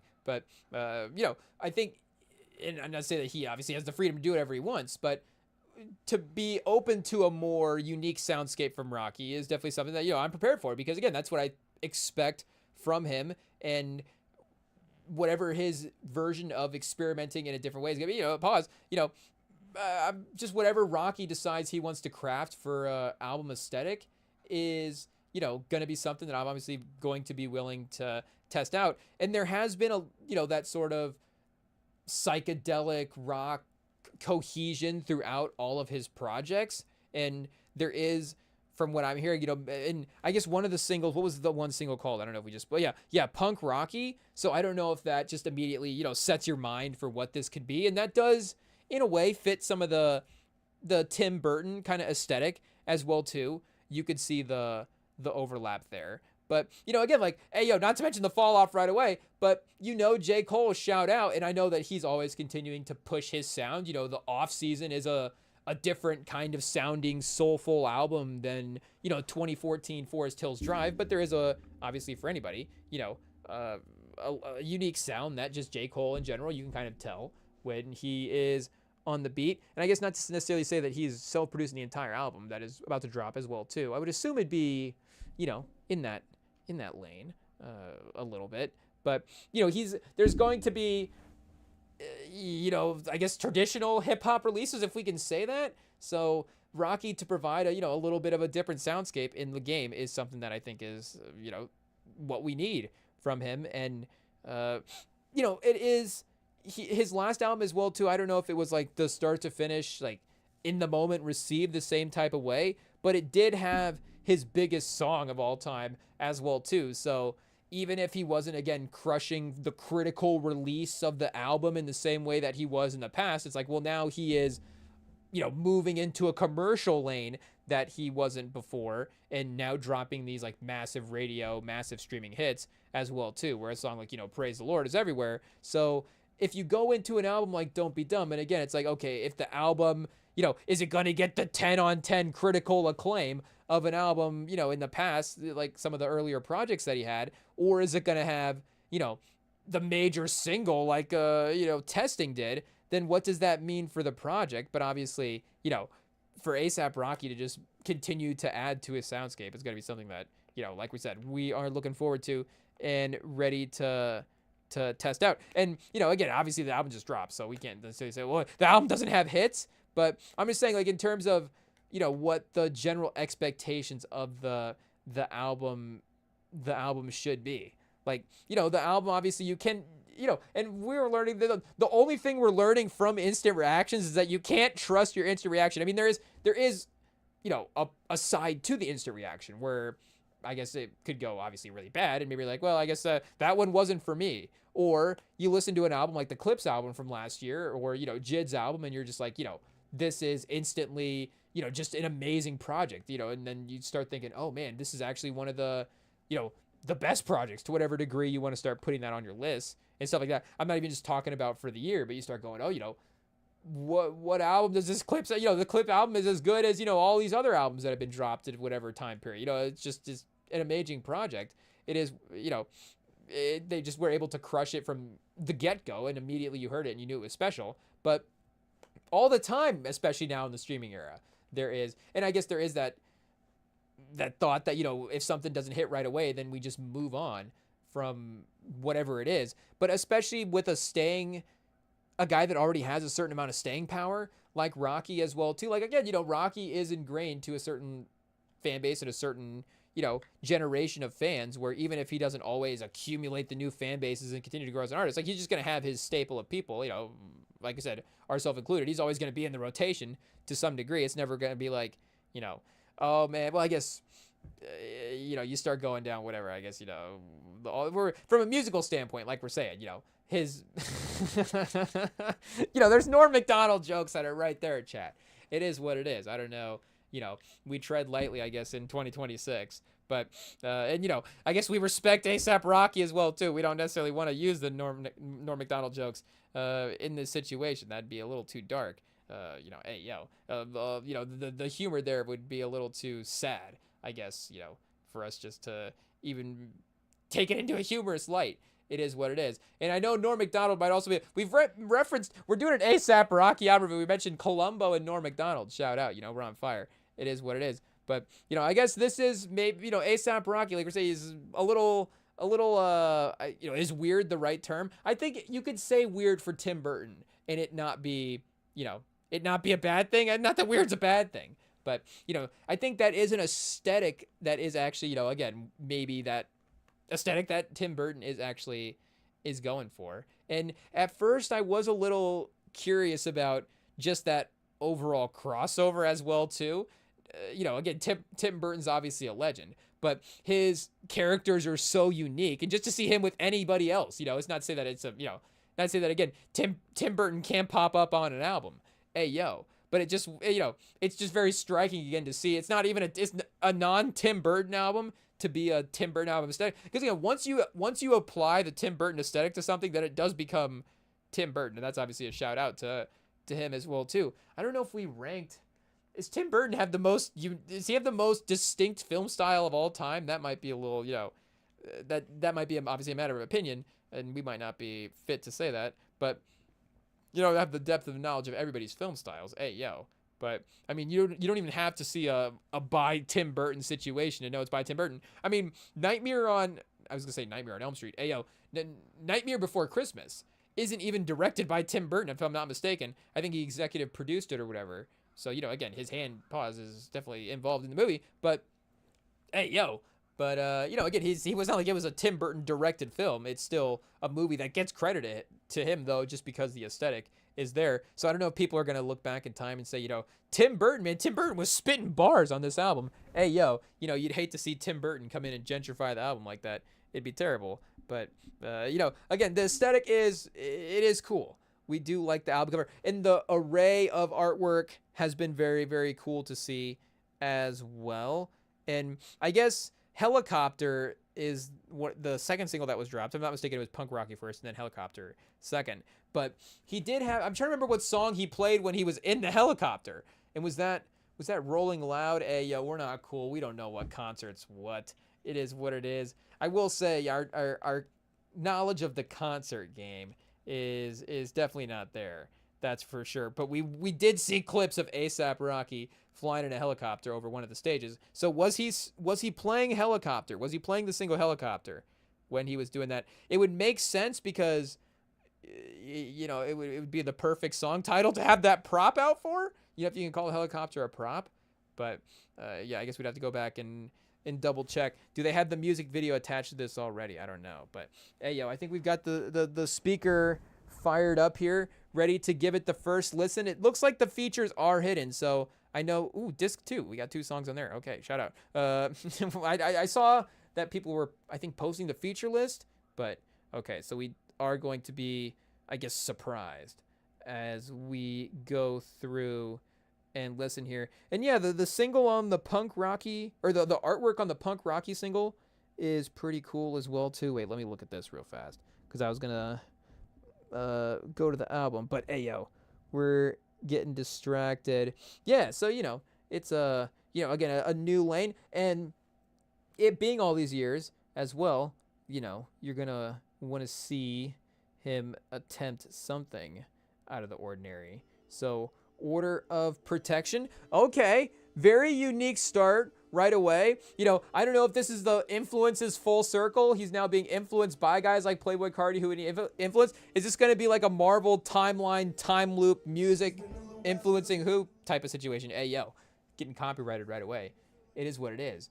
But it's a captivating kind of synth distorted sound that's going on. Of course, unfortunately, because of YouTube copyrights, you will have to bear with us with the silence every now and then. We will have to cut the mute. So, of course, obviously, we hope you queue up the album and follow along with us. And, you're able to enjoy A$AP Rocky's album as well, too. He told us that he wanted you to play it along as well. So, obviously, if we have to set the rules out, you have the approval from A$AP himself. It is what it is. But hey, yo, we got to lock in every now and then. Plus, the music's good. We want to listen. Hey, yo, it is what it is. I don't know. But so far, I got to say, so far, I say the first song is everything, but you got to, of course, in 2026, hey, yo, get the attention right away. But there is a level of, again, anticipation and that build up that is going to be packed into track 1, or whatever the first sort of big moment of the album is. If track 1 was like a little skit or an interlude or some situation. And I don't know why I'm, thinking about comparing this to like a Travis Scott or like a Utopia type album in the moment. Again, the weight and sort of obviously build up for that could be a similar sort of comparison. But, the anthemic vibes of opening Travis track as well too. For some reason it feels appropriate for this type of album. Now that I think about it as well too, let me look this up real quick. Hey yo, I'm thinking of the Huncho Jack. Hey yo, and I'm saying it early. It is what it is. False start on the word there. Penalty on ourselves. But the Huncho Jack artwork for Huncho Jack Huncho, yeah, I guess not necessarily Tim Burton, but somebody. It was somebody trying to copyright Tim Burton, and not quite get there. So maybe is this like a Huncho Jack Huncho album? I'm not sure. Is that what we want from A$AP Rocky after what 8-year wait? But we got like a little chorusy situation on the outro there. Hey yo, of course we unfortunately talked too much through track 1. But I mean, 1 for 1 chat. Let's go. Sounds good. And it is not, again, punk rocky. I don't know why we were thinking the rock aesthetic there. We just immediately, we judged a book by its cover right away. Don't judge a single by its title. It is what it is. Maybe that's the new rule for 2026. Turns out these are still rap beats, chat. It is what it is. He's still out there, dropping the hippity hop. And yep, the loop on Spotify is him in the helicopter over whatever music. Was that the House of Blues Music Festival? Well, I'm not exactly sure where he was at there. But yeah, it would make a ton of sense. I don't think he was, he was leaving us some pretty obvious clues with what was going on there. But like I said, I hadn't listened to it yet. And I guess I hadn't gone back and re-listened to that song since then. We hadn't pulled up the clip of that since we watched it the first time. I actually kind of forgot about it until right now. It is what it is. But that was a cool moment. I'm not going to lie. That was a cool moment. And that was one of the, again, there is I think just the readiness for the start of the new year to get this kicked off. I think maybe he's able to benefit from that in terms of resetting the anticipation as well too. Like, A$AP Rocky up first for the year, something appropriate, about that.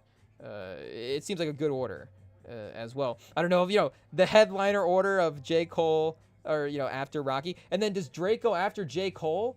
Is that the way it has to go? And then Baby Keem after Drake? Baby Keem's actually the headliner. It is what it is. But yeah, he was like we were saying, at certain points in the rollout, wondering maybe, had the anticipation started to fall off? Hey, speaking of the fall off, we're doing it again. Had it started to crest over the other side, and maybe, again, it's like kind of starting to get spiteful for how long it's taking to make the album. And that is the weird part. It's like you're never actually going to not listen to it because it took, 8 instead of 7, right? You're like, well, I guess now on the 13th month of the 7th year, I'm not going to listen to the A$AP Rocky album if it drops. But there is, there's going to be that frustration with the constant pushbacks and the constant, okay, now it's ready, now it's not. Maybe we're getting it. But this moment as well, too, seemed like one of the ones where the anticipation was a little bit there. You're like, okay, a high-level moment. Are we hyped up and ready to get the album? But, again, I think it's all, because he was able to stay in the public limelight in a bunch of these types of ways, musically and otherwise. Hey, yo, it was all things, obviously, that were able to benefit, I think, hopefully this rollout. And, again, speaking of other hyped albums as well, too, like, those albums were able to really benefit in that first week number because of that. I mean, again, everybody was ready to check out those albums.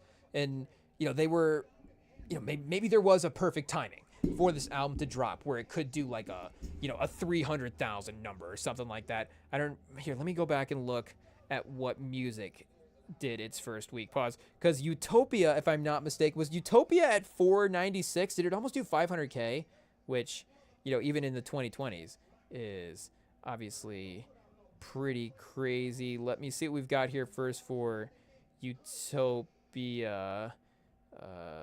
Good old Travis. The Bjork album? The 2017 Bjork album? Who's Bjork? I don't know. I think 2023 Travis Scott. Here we go. We want first week for this. And what do we got? Stole Ya Flow? Okay, the build on this. I mean, I turn it up, chat. I feel like this. I can see myself playing this in the car already. Uh-oh. The beat drop better be good on this. Okay.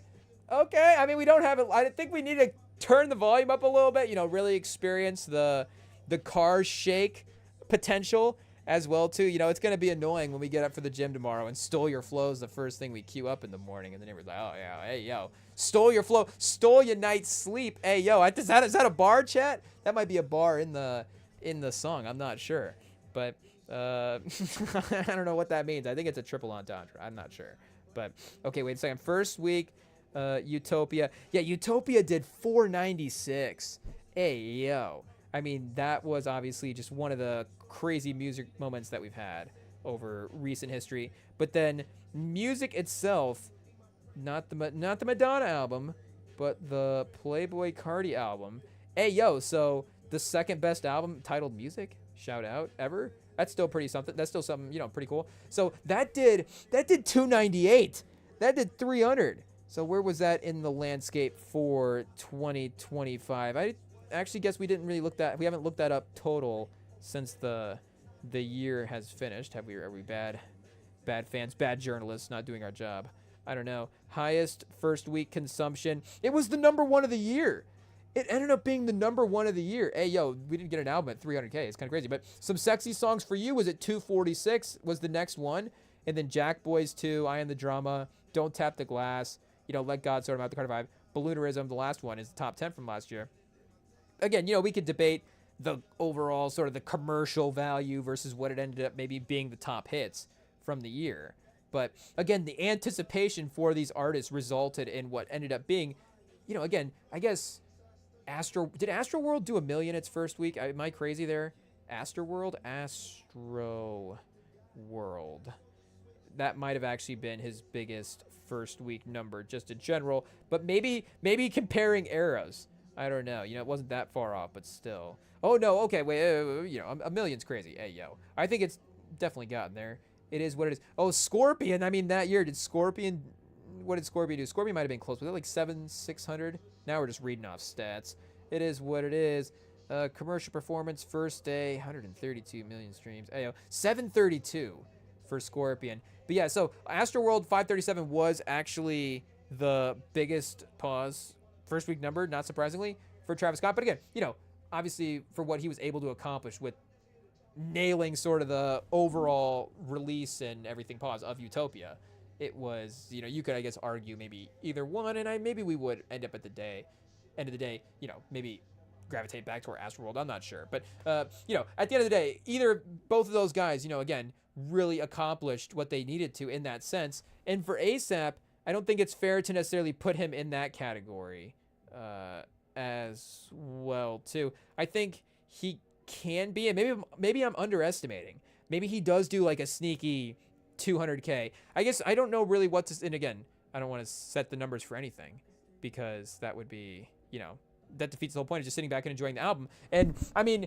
maybe this is ASAP Rocky just telling me to shut up because I was like, okay, just listen to this song. The song's vibey. Like, who cares about the numbers? You want to add this to your playlist. So, that's what counts at the end of the day, right? Chad, that's what's Jid saying on his songs. We're over here arguing about records like what record is next. Chad, just give me a good ASAP Rocky song. I mean, he's crushing this album. Hey, yo, this is starting off strong. I've still got the NFR thumbnail in the back of my mind right now.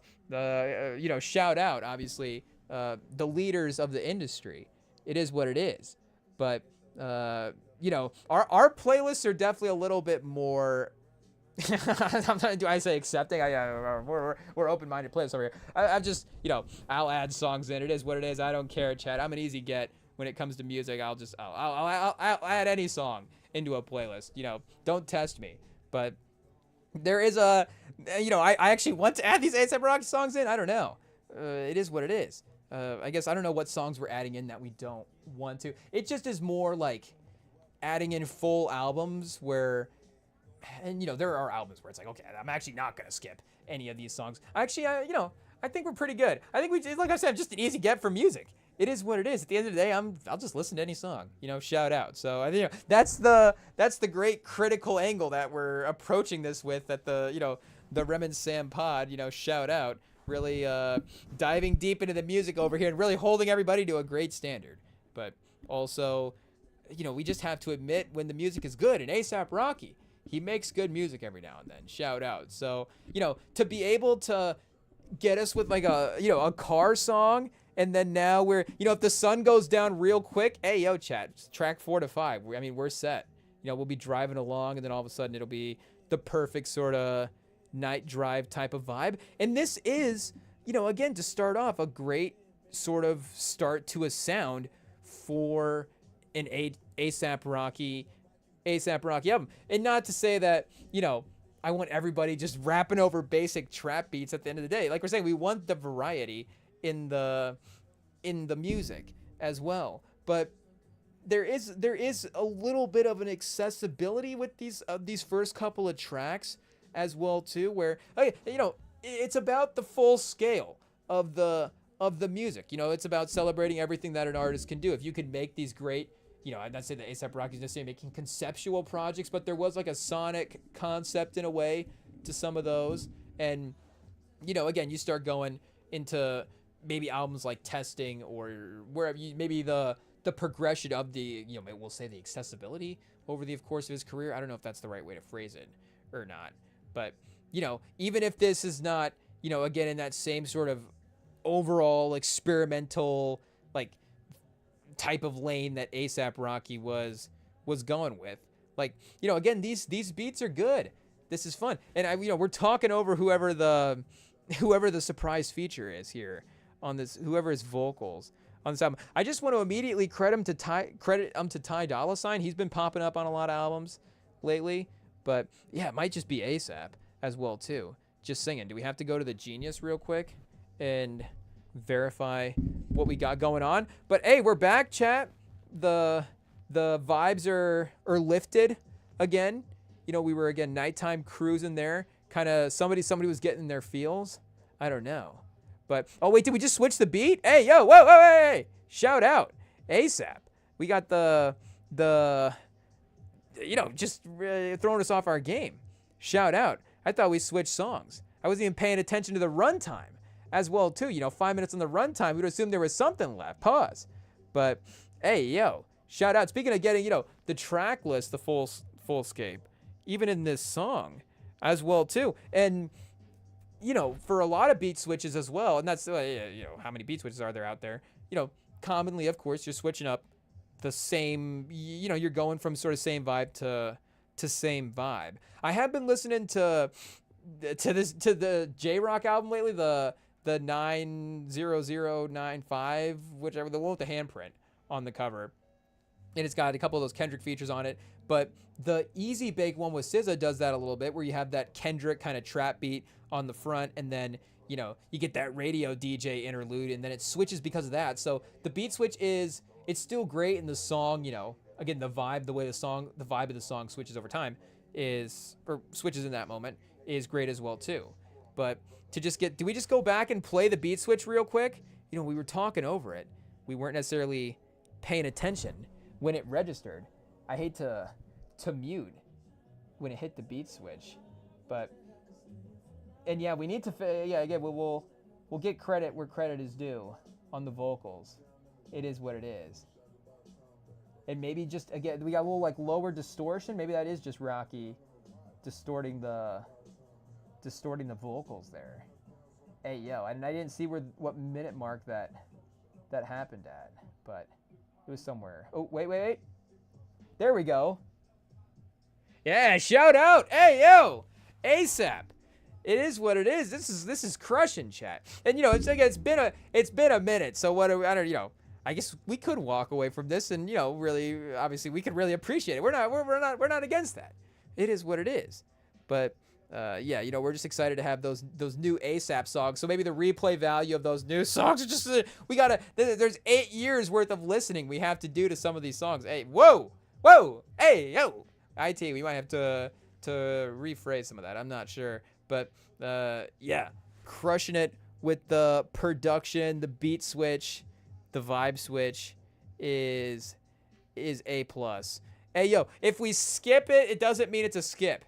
It just means, we're moving along in the track list, moving through the album here, trying to make good time. And shout out to the Rip. I mean, I'm sure it's ripping right now, but I gotta be honest, we haven't really seen what was going on. Somebody got shot like right off the bat, like almost like a Usual Suspects kind of style opening. I don't know if it was like the bad guy twist, starting off with the end sort of at the beginning type of scenario, but it did have the person kind of like, they get shot and they're kind of like crawling backwards, and then the person kind of walks over, camera pans out, you see kind of the person fire the shot from the distance away. And we're kind of, speaking of the album again, we're kind of back in the chill vibes as well too. Chad, 2026 is gonna be a good year for music. There's no denying it.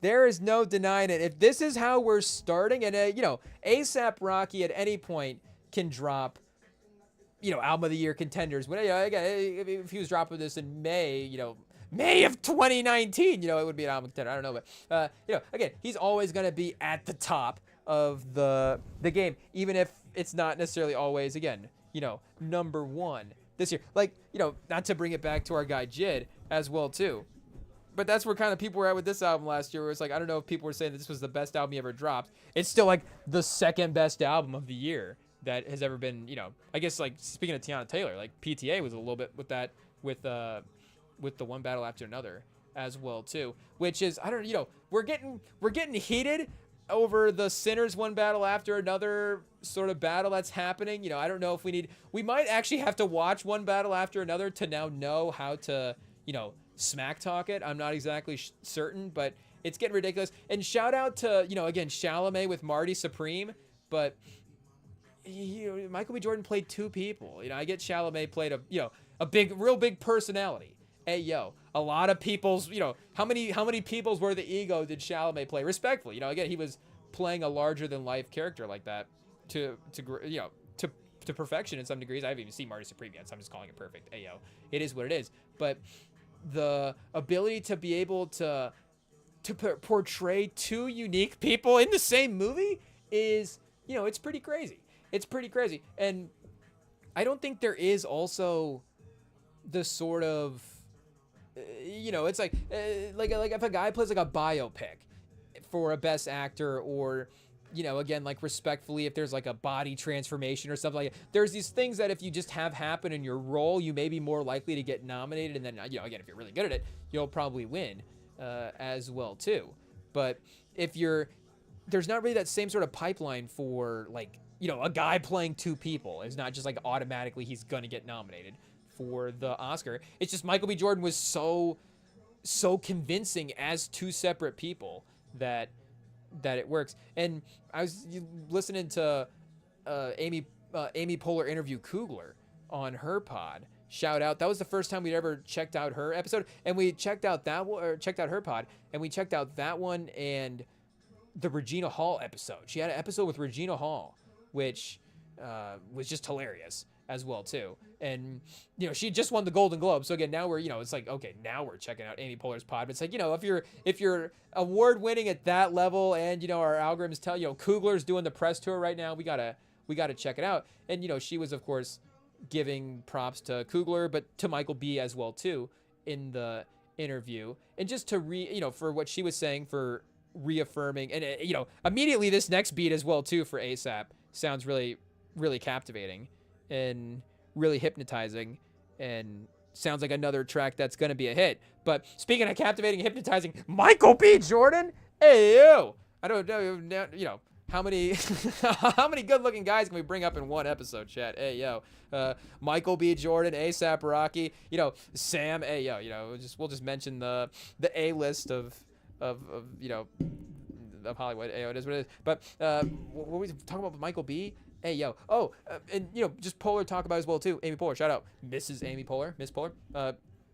Just, you don't even really have to have defining character parts about, they did have moments where they have different color hats and different, one wears red, one wears blue kind of throughout the movie to kind of separate. But you can, and did have happen over the course of the movie, those identifying factors get removed, and by the time they do, again, you just know the characters at that point, and who Michael B.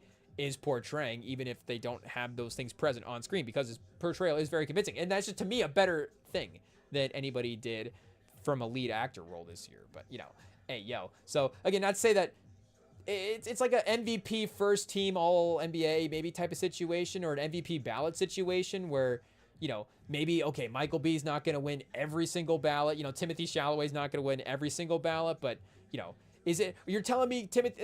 I guess it's like it's the unanimous MVP. We're talking like it's Steph Curry and Chalamet and Marty Supreme is Steph Curry in 2020. I guess Curry in 2015 did win unanimous, right? And he was a little bit better in 16. So did he win unanimous the first time in 16?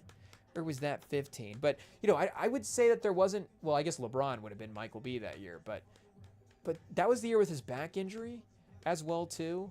Didn't he miss... Or was that the next year? Now we're getting the Cleveland timeline all mixed up a little bit. But, yeah, hey, yo, it's like... again, you're telling me these things are overwhelmingly, convincingly the best.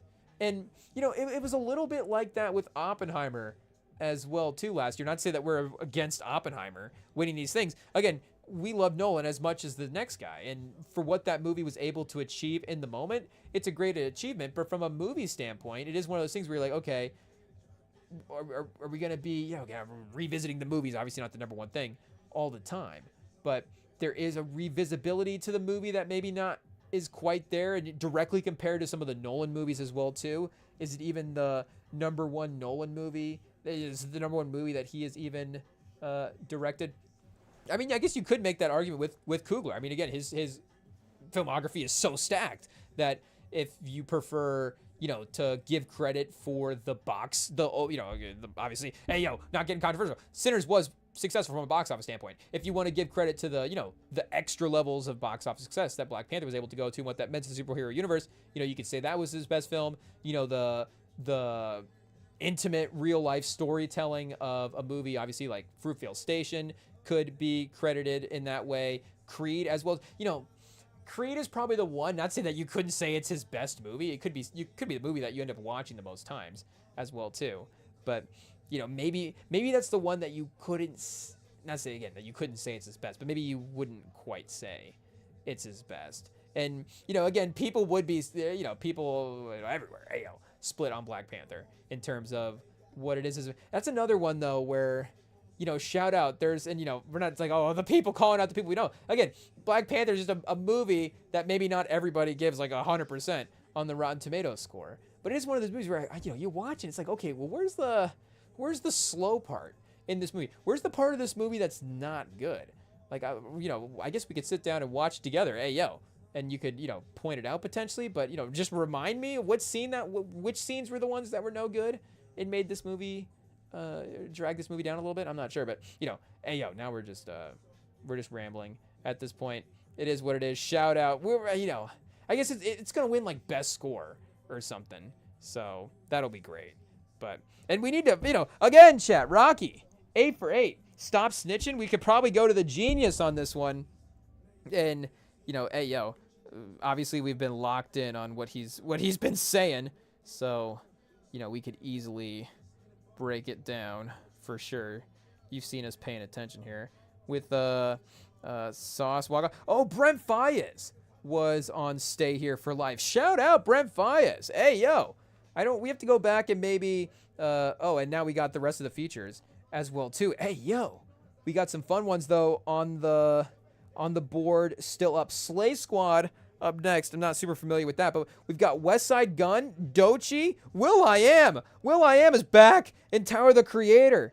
Hey, yo, shout out will.i.am on the feature. That's kind of fun. So, yeah, we got a sort of condensed but fun feature list here for A$AP Rocky. Shout out the Doechii feature as well, too, is going to be fun. Doechii is, one of them, like, you don't know how she's going to approach a song. She can really, her amount of cadences and just what she's able to bring to the table from a flow standpoint, is really, really impressive. I would say, and she is obviously, modeling a lot of what she does after, and again, respectfully, it's what everybody does, takes from the legends before them.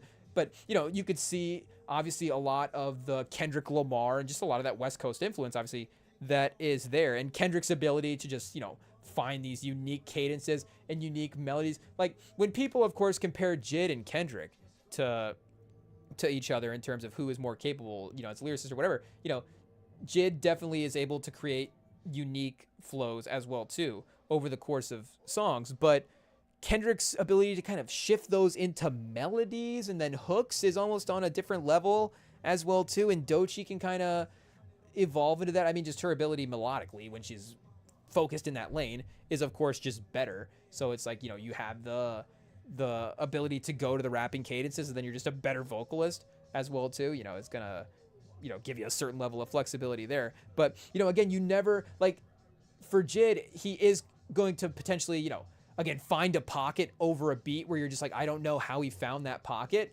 But you do kind of know, in a sense, again, how he's going to approach the song. You kind of know how these guys, J. Cole, when he's on a verse, you know how he's going to approach the song.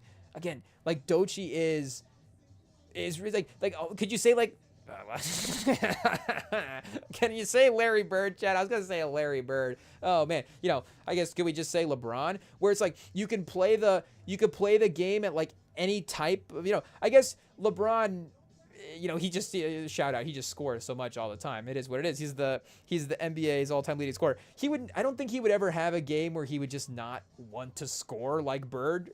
Bird's the only guy where he's like, okay, I'm just gonna only, like maybe Wilt would mess around with the stat lines to some degree. Like, again, just the pure manipulation of I can literally just do whatever I want on this court because I'm talented and just the game is slowed down in that type of way. Is that the way to say, like, the production levels have like slowed down? And it's just the ability to just like see the production levels, just like, okay, pass to the corner over here. It's like, hey, yo, what are these comparisons, chat?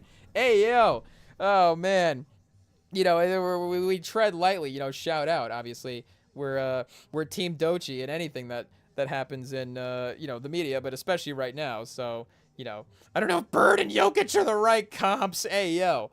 But for talented, versatile, basketball players, smart, oh, man. Hey, yo. It is what it is. But, shout out. We're looking forward to the robbery. the robbery feature as well. But yeah, at this point, like for us, once you get halfway through the album, if more than half of the album is good songs, then you've probably made a successful album at this point. So if you've achieved that halfway through the album, I mean, what a great success. So Punk Rocky, the next single, this one, I guess, hey, yo, lock him back in. This one is a little bit more kind of, I guess, maybe, what do we got? Like, I don't know if this is rock and roll, metal. What do we got? Do we have to lock in? Maybe we'll hit the mute this time and see. I gotta turn it up. Wait, oh, song's over. Oh, perfect timing. Never mind. So, the single, Punk Rocky, is up next. Maybe this stays in that same lane. Oh, okay. This is, what was it, like, MGK on the production here? Who's featured on this? Okay, nobody's featured. Like a 2000s kind of pop. I guess that I don't know what that type of rock and roll is, but that type of stuff that was just on the radio back then, and so every now and then you'll be at parties or just driving around, people will be queuing up that stuff, and it's like, okay, I guess I'll sing along to this song, whatever. I can't even necessarily think of a song. I guess I'm sure I have a playlist in here. I know I've got a playlist that is a copy of a playlist from somebody, and it will definitely, I think, have some songs in this vibe. And yeah, I was gonna say, who is featured on this, but is it just A$AP Rocky just doing something unique with the vocals? We might mute on this one actually and see what's going on. Checking out the one single that dropped early. So let's lock it on this. The one we had time to prep for.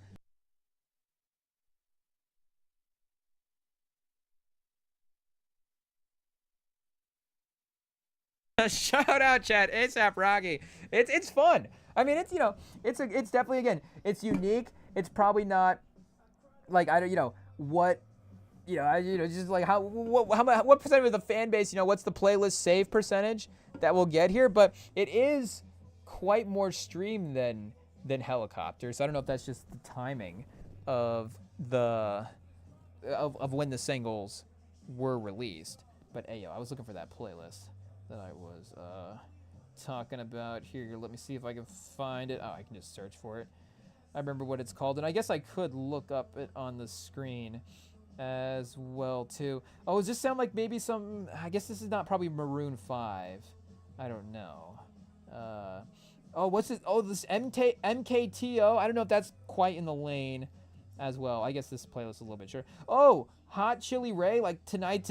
Is this song like a Hot Chili Ray song? Something like that, maybe? I don't know. There's something there. That's kind of the same vibe.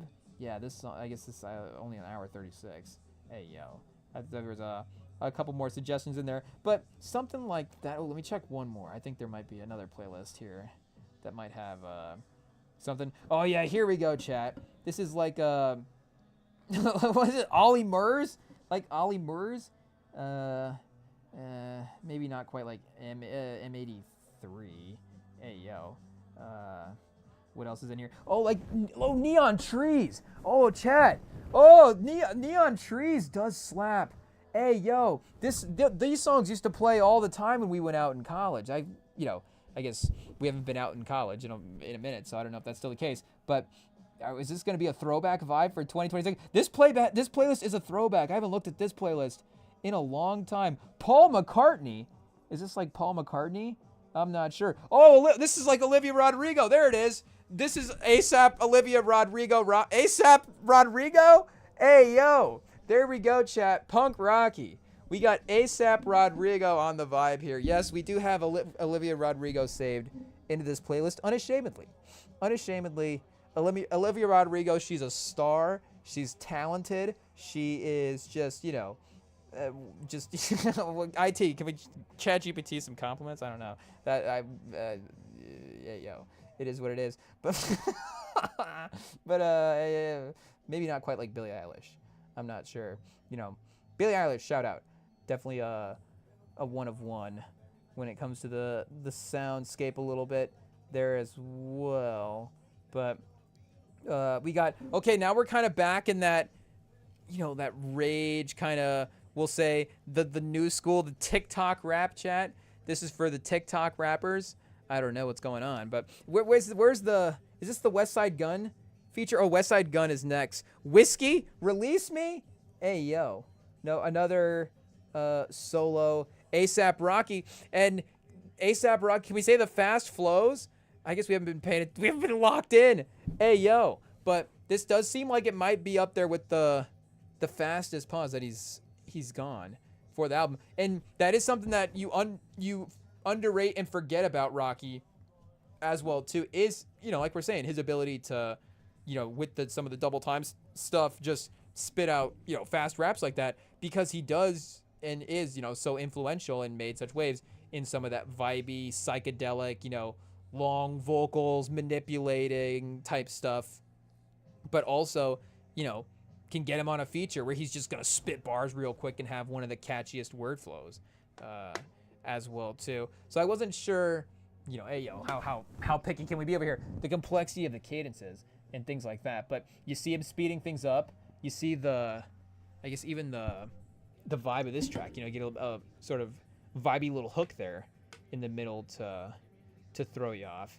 And, again, it is that kind of that funky new production, and it is, like we were saying, a little maybe similar to the one in track 1. So it's a good time to, hey, yo, you go 10 tracks like he did. That is a real good soundscape for the start of the album.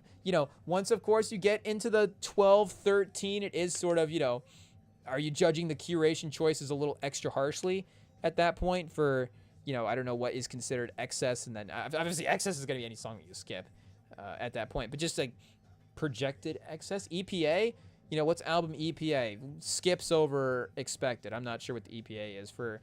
EPA for a 7, I guess it's just the over-under as well too for what would be the over-under for skips on a Rocky album. That is interesting because, like going in, again, speaking of Cole, like going into a Cole album, I know this one's going to be 2 discs, so I don't, whoa, hey, yo, IT, we might do a little editing there. What do we got for Cole? 2 discs, 2 discs for J. Cole. 2 vinyls, 2 sides. I don't know what the better way to say that clearly is, but 2 discs. Hey, that's not any better. We're making it worse. Hey, yo, pause. But it's going to be 2 you-know-whats. So, hey, that's not any better either.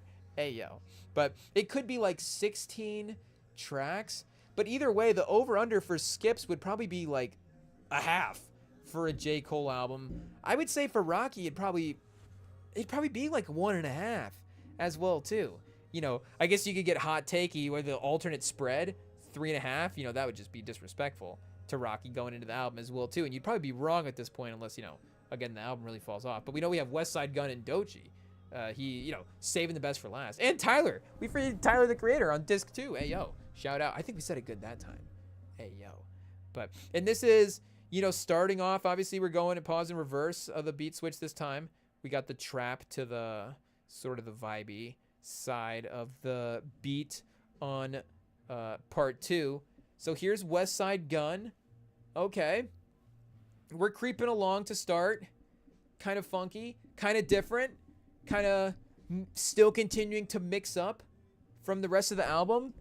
And we did also have another feature as well, too, a name that I wasn't as familiar with, but Damon Albarn. Shout out to Damon Albarn. So again, our lack of knowledge, sticking to the mainstream, maybe we're not as locked in with every name as we should be. But this is the great benefit of features and being able to put you on to new people. And maybe this is a new person that we, are appropriately being introduced to as well at the right time. But yeah, either way, shout out, obviously, a chance for a great performance and an opportunity to continue to get their name out there.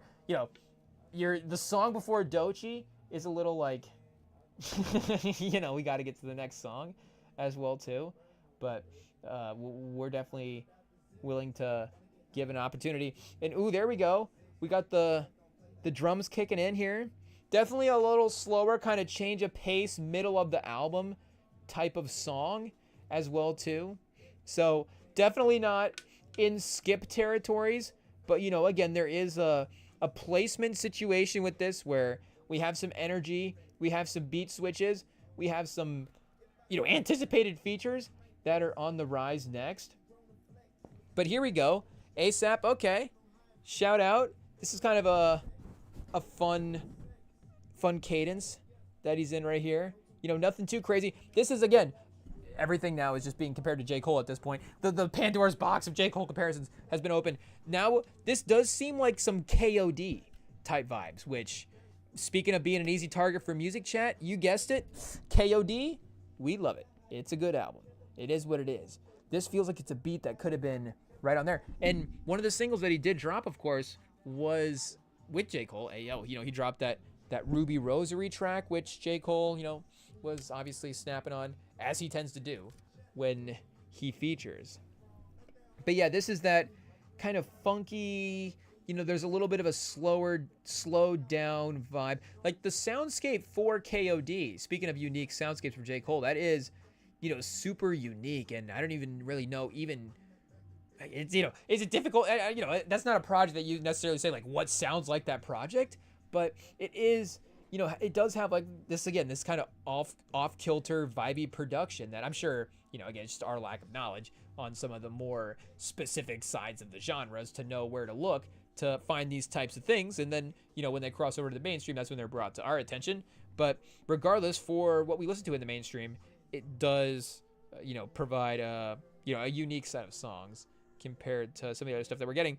And the Westside Gunn vibes kick in.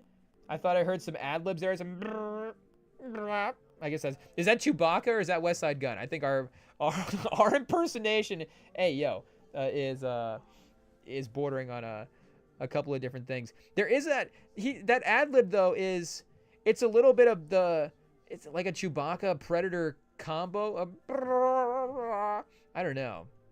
It seems like that clicking sound that the Predator make, everything is, that's just being involved in everything these days.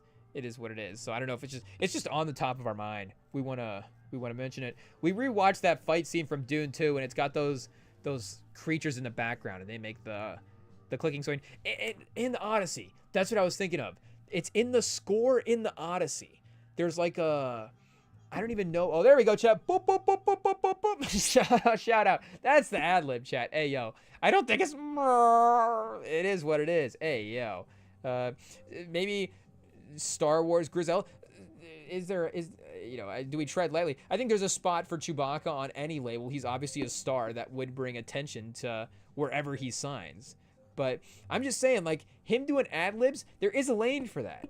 He could do ad libs in Star Wars. I don't know who would be dropping bars in the Star Wars universe. I think we tread lightly again as well too. But do we just say Han Solo? Hey, yo.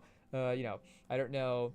Is there a #1 overall draft pick in the Star Wars universe? I'm not sure. I guess there is a. I guess I'm thinking of the original 3. You include the prequels. You include the sequels as well too. The new ones. The TV shows. I guess once you get into the TV shows, I wouldn't even know where to go there.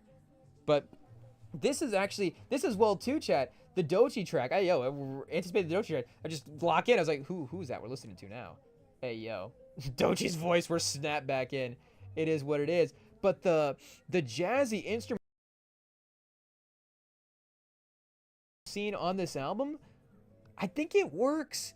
It works with the way that they, again, speaking of track placement, we were a little iffy on what Whiskey was doing there maybe, but the way it transitions you into this type of production, from where we were at in Air Force with that new school type of distorted sound synthy thing going on there, and now we're just jazzy piano.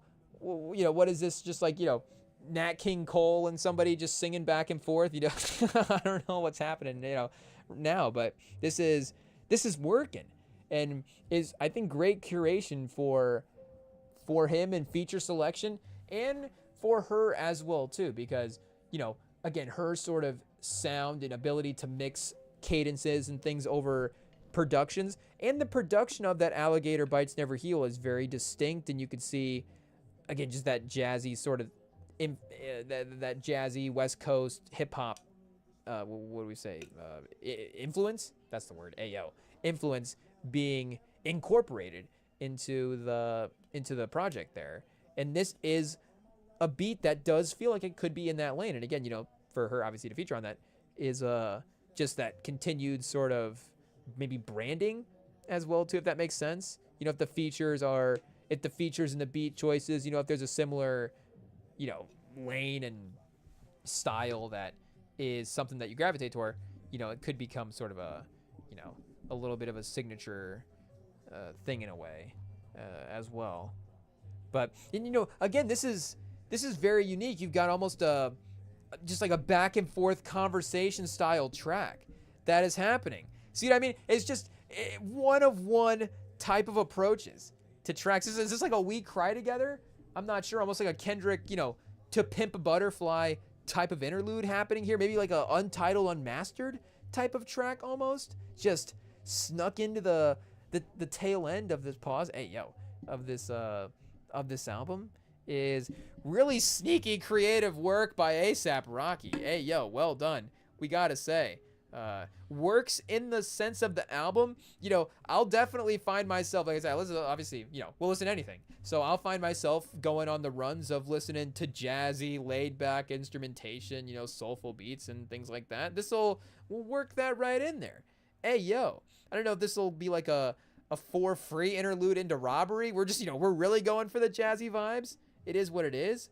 But we got a title track. Didn't even dawn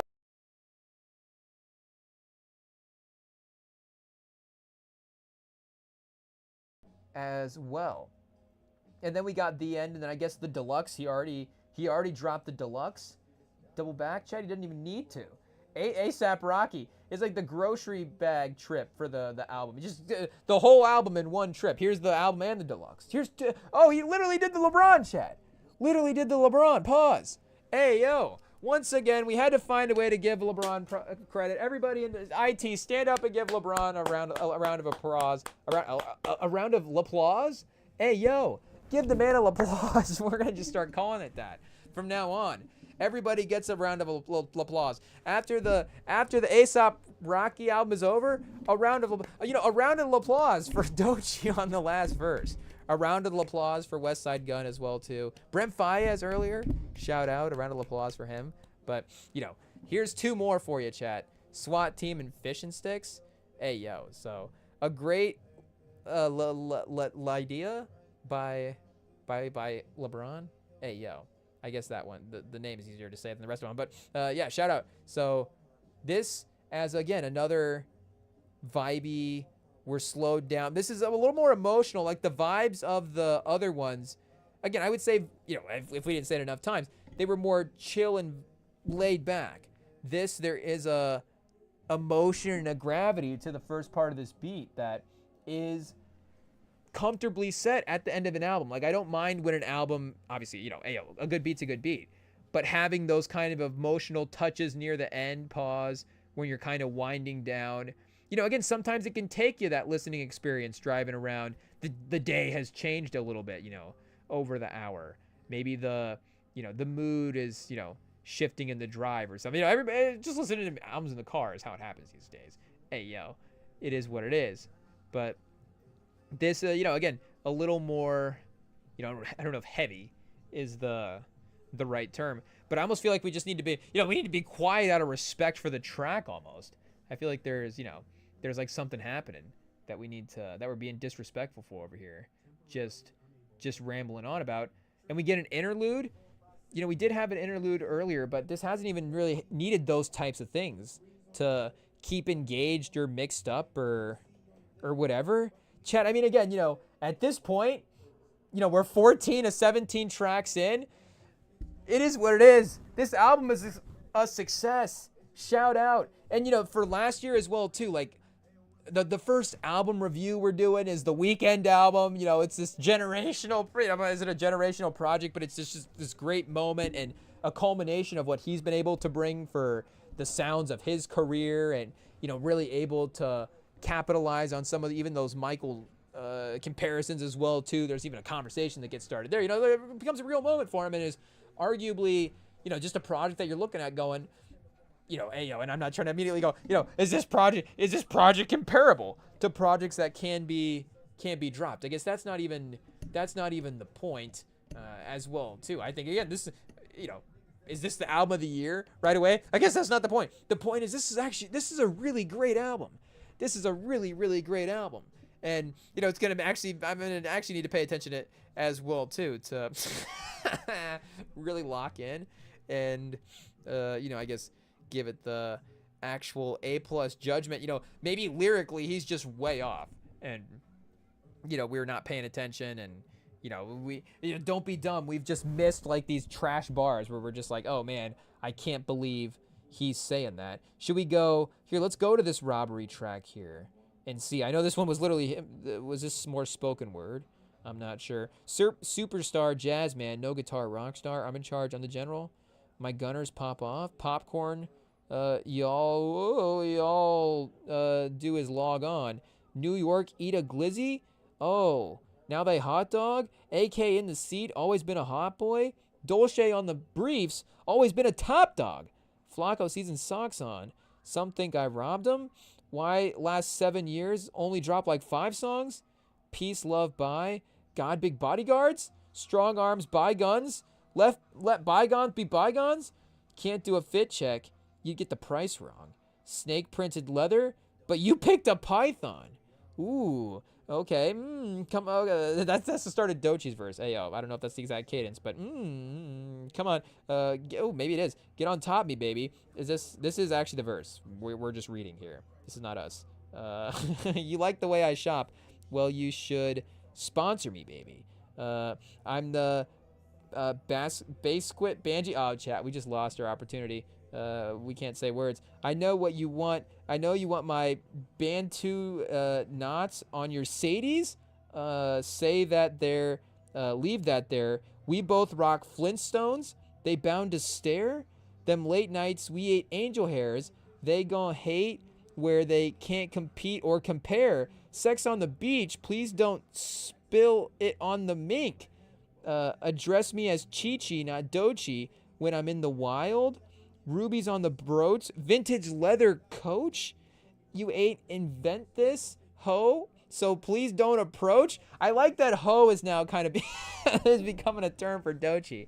Hey yo, if I was reading lyrics and if I just read that lyric, you invent this ho, so please don't approach.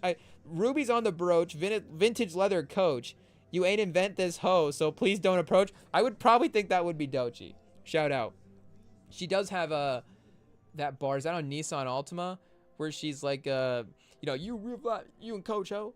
So I think, again, a catchphrase. Shout out. We like it. A little ad lib thrown in there in the verses. Here we go. The end, chat. Before, I guess the LeBron, the deluxe. It's literally in the name, chat. It's in the name.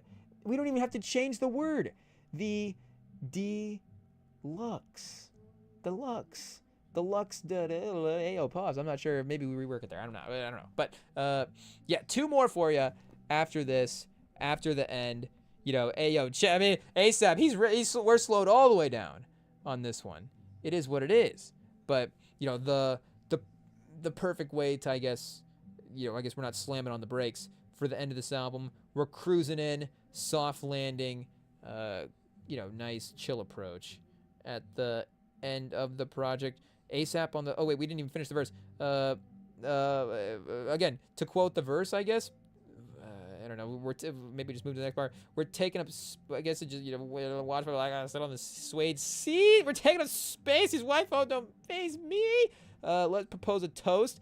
Looks could kill the host. Precious cuts diamonds on me, so cutthroat. Hey yo, what is it? Jack Black at the end of King Kong. It's beauty that killed the beast. We just watched the last hour of that the other day. It is what it is. But great stuff. It just Peter Jackson takes him a while to get to the action.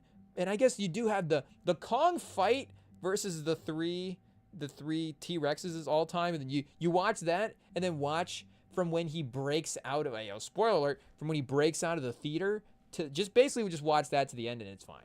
Just understand they get Kong to a theater and then he breaks out. Is pretty much what happens. But okay, here we go. SWAT team, a nice little kind of start of an aux song here, maybe for the deluxe. Would make sense to bring a little bit of that energy back in.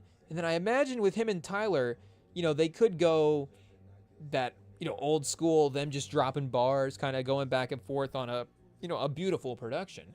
But it could also be trap beat, fun aux banger for the Rap Caviar type song, which make no mistake, we would be adding to the playlist right away. And again, I don't know if the disc 2 is just for the aesthetic, like he wanted to have 17 tracks, but he couldn't decide, so he just or he didn't want to put it out in an album like that. People, they're gonna just the last 2 songs. It will make a difference, and it can for sure when it's stacked in the playlist. And there is something to the visual of this, but I mean, you could have even this. I mean, this track is good as well too. This is a great aux banger off the track. You could have had this even right between maybe even 3 and 4. I guess we go back and double check. I don't know if the interrogation into Stole Your Flow, like there is a cinematic cohesion there. After I guess maybe you need the thieving before the interrogation, but you could also, the town they interrogate in the middle of the movie. So, it is what it is. But, you could have had it here. And then when you go into the chill vibes of Stay for Life or something, it could still make that all flow nicely. Pause. But yeah, I mean, either way, however this track list is laid out and this song is in there, pause, it works. I'm just saying, if at this point, hey, if we had the 16 just songs listed out, it seems like it would work at this point. So I imagine the Tyler one is not going to be the one that is the weak track as well from the projects. ASAP Rocky on verse 3 from Robbery got out the mud, whipped it out the bowl, dropped it on the scale, sell it down the road, went from printed tees to vintage tees. Now it's princess cut to kiss the queen. If I'm the fashion king, you the prince of thieves. So you bow your head and kiss the ring. Put on all my chains. I'm Mr. T. If you a tattletale, I'm Pistol Pete. Oh, chat, shout out. We got a basketball reference. It is what it is. Boy, they slide and they step and won't miss a beat. Rob your face, thank you, and pinch your cheek. Aw, mwah. I guess there's a couple of mwahs over the course of the album. Shout out. So yeah, I mean, seems like he is sliding pretty nice on some of these bars. You know, getting some braggadocious luxury type angles is definitely, again, that high fashion viewpoint you could see him approaching. I mean, that's, you know, again, the lanes in culture that he occupies as well. So let's go to Stole Your Flow. And then I almost want to go to SWAT Team. SWAT Team is like, might be one of the better tracks on the album, honestly. Pretty close. And like we're saying, the anticipation for the Tyler track, we got to save room in the rankings for this one until it's played and we know what it said. All Red Mary Janes. This is from this is from Stole Your Flow. All Red Mary Janes just rats the Mari paint. Everything. Wasn't even potty trained. Getting BBLs. Lucky we don't body shame. Throwing dirt on Rocky's name. Turn around and copy game. Peace Holmes. Black on black. Pea Stone. Black Onyx, black diamond, shining black jeans on, all black chrome, black whip, black iPhone, black hoodie, black boy don't dance, mostly gangster boogie. Stole my flow, stole your, if you stole my style, I need at least 10%. With all due respect, I hope you take offense. I'ma leave my name in print. I won't leave you ready-made, ready-made. Ooh, chat, he's talking smack on the verse. That's for sure. Shout out. Verse 2, might be one that we have to play and not read. It is what it is. Verse 3, we can take these boys to school. They tried to Columbine, word to Tyler, we see you bomb like Oppenheimer. Oh, we got an Oppenheimer reference already. Hey, yo. So I think maybe Rocky was working on this album recently, chat. This is a recent project. I mean, there is a chance that, he's been working on this album over the course of 8 years, or some of these beats he cooked out, he's like, actually, I need to drop an album soon. It is what it is. So, Oppenheimer is just obviously a legendary historical figure that could be referenced at any point in hip hop. And if Rocky had cooked this verse up in 2021, and he's just been sitting on it, then, shout out. But if he is, working on this stuff recently as well, too, would probably make a lot of sense. But, wait a second. Page just reloaded. Let me scroll back down here. A couple milli just to rock out of Evan concert. Headliner, bottom line, I'm about my dollar. They say, Flacco, where you been? Flacco, where you been? Ooh, chat remix. Feel like they deprived us. Only go with a llama. Friendly reminder, our father, I pray to always strive and prosper. Now I'm a father. Might matter than my toddler. My baby mama, Rihanna, so we unbothered. Hip hop, my house. Welcome to me casa. Take me back to days in the club when your boys hold you up while she do to whine ya. Okay. First you stole my flow, so I stole. I can't trust a soul. Just my pull and my kid. Hey, I swear to never lie. Right hand up to God. Then I sold the switch. Then I hit it with a kiss. Mwah. Ooh, bringing back the mwah. There's a little ad-lib cohesion, I guess, throughout the course of the album. ASAP, it's a concept album. Kisses all throughout. Shout out. With all due respect, I hope you take offense. I'm going to leave my name in print. And I won't leave you, cuts off the last word.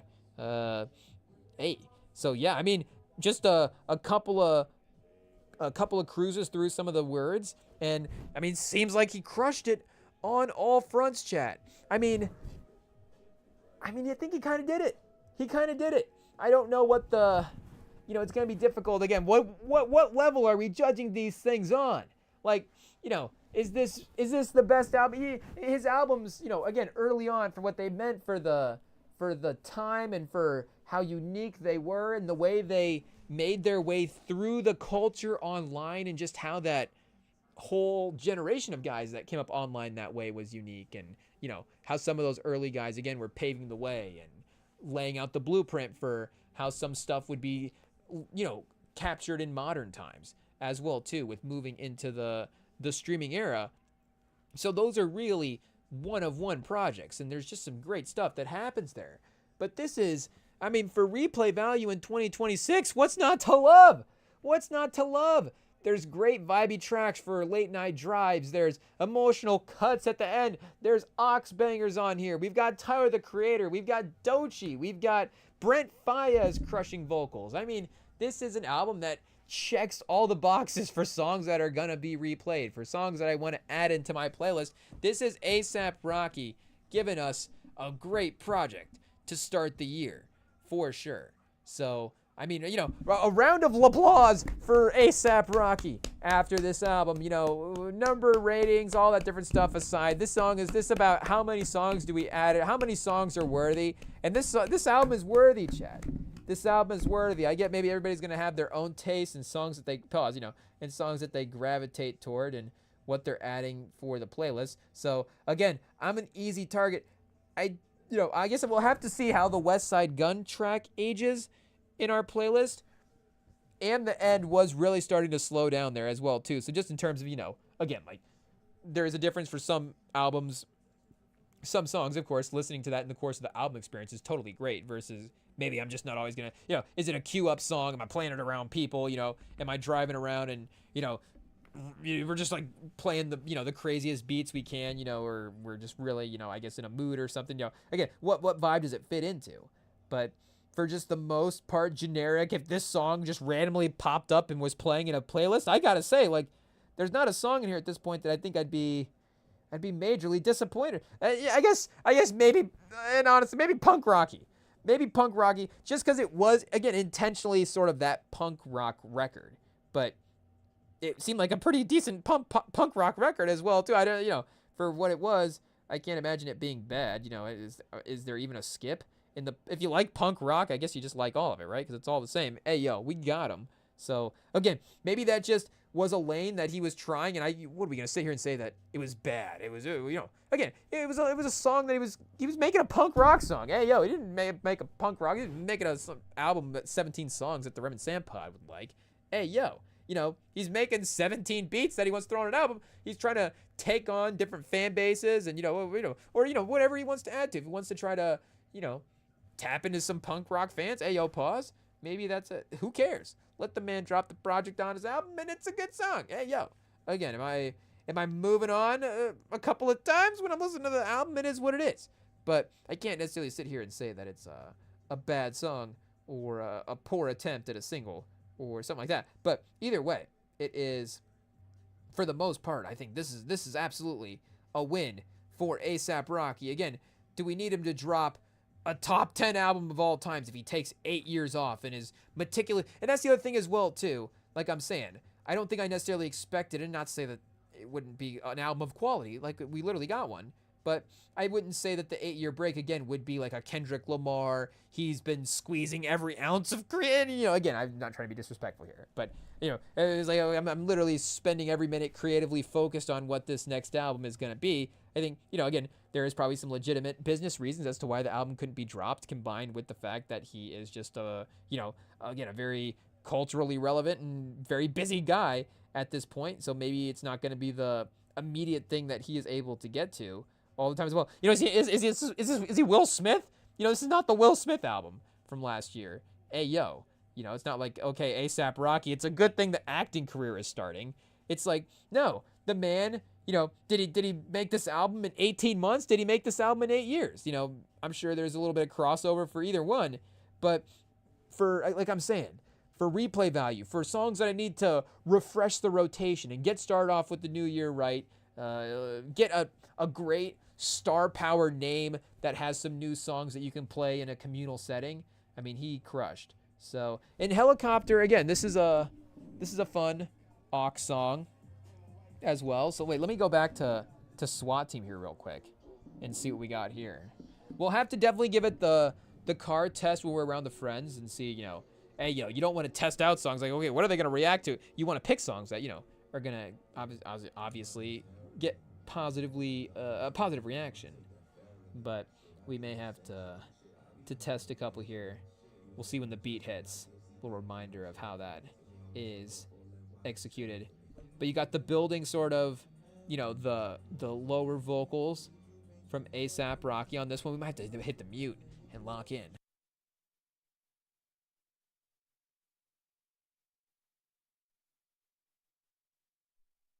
Is there some of the Travis inspiration as well, too, in the vocal work from this album? I guess I don't know his production influence on this album, but there is that seemingly similar sort of vocal manipulation there. And here, let's go back to Stole Your Flow real quick and see this one. Is this song on the album so far?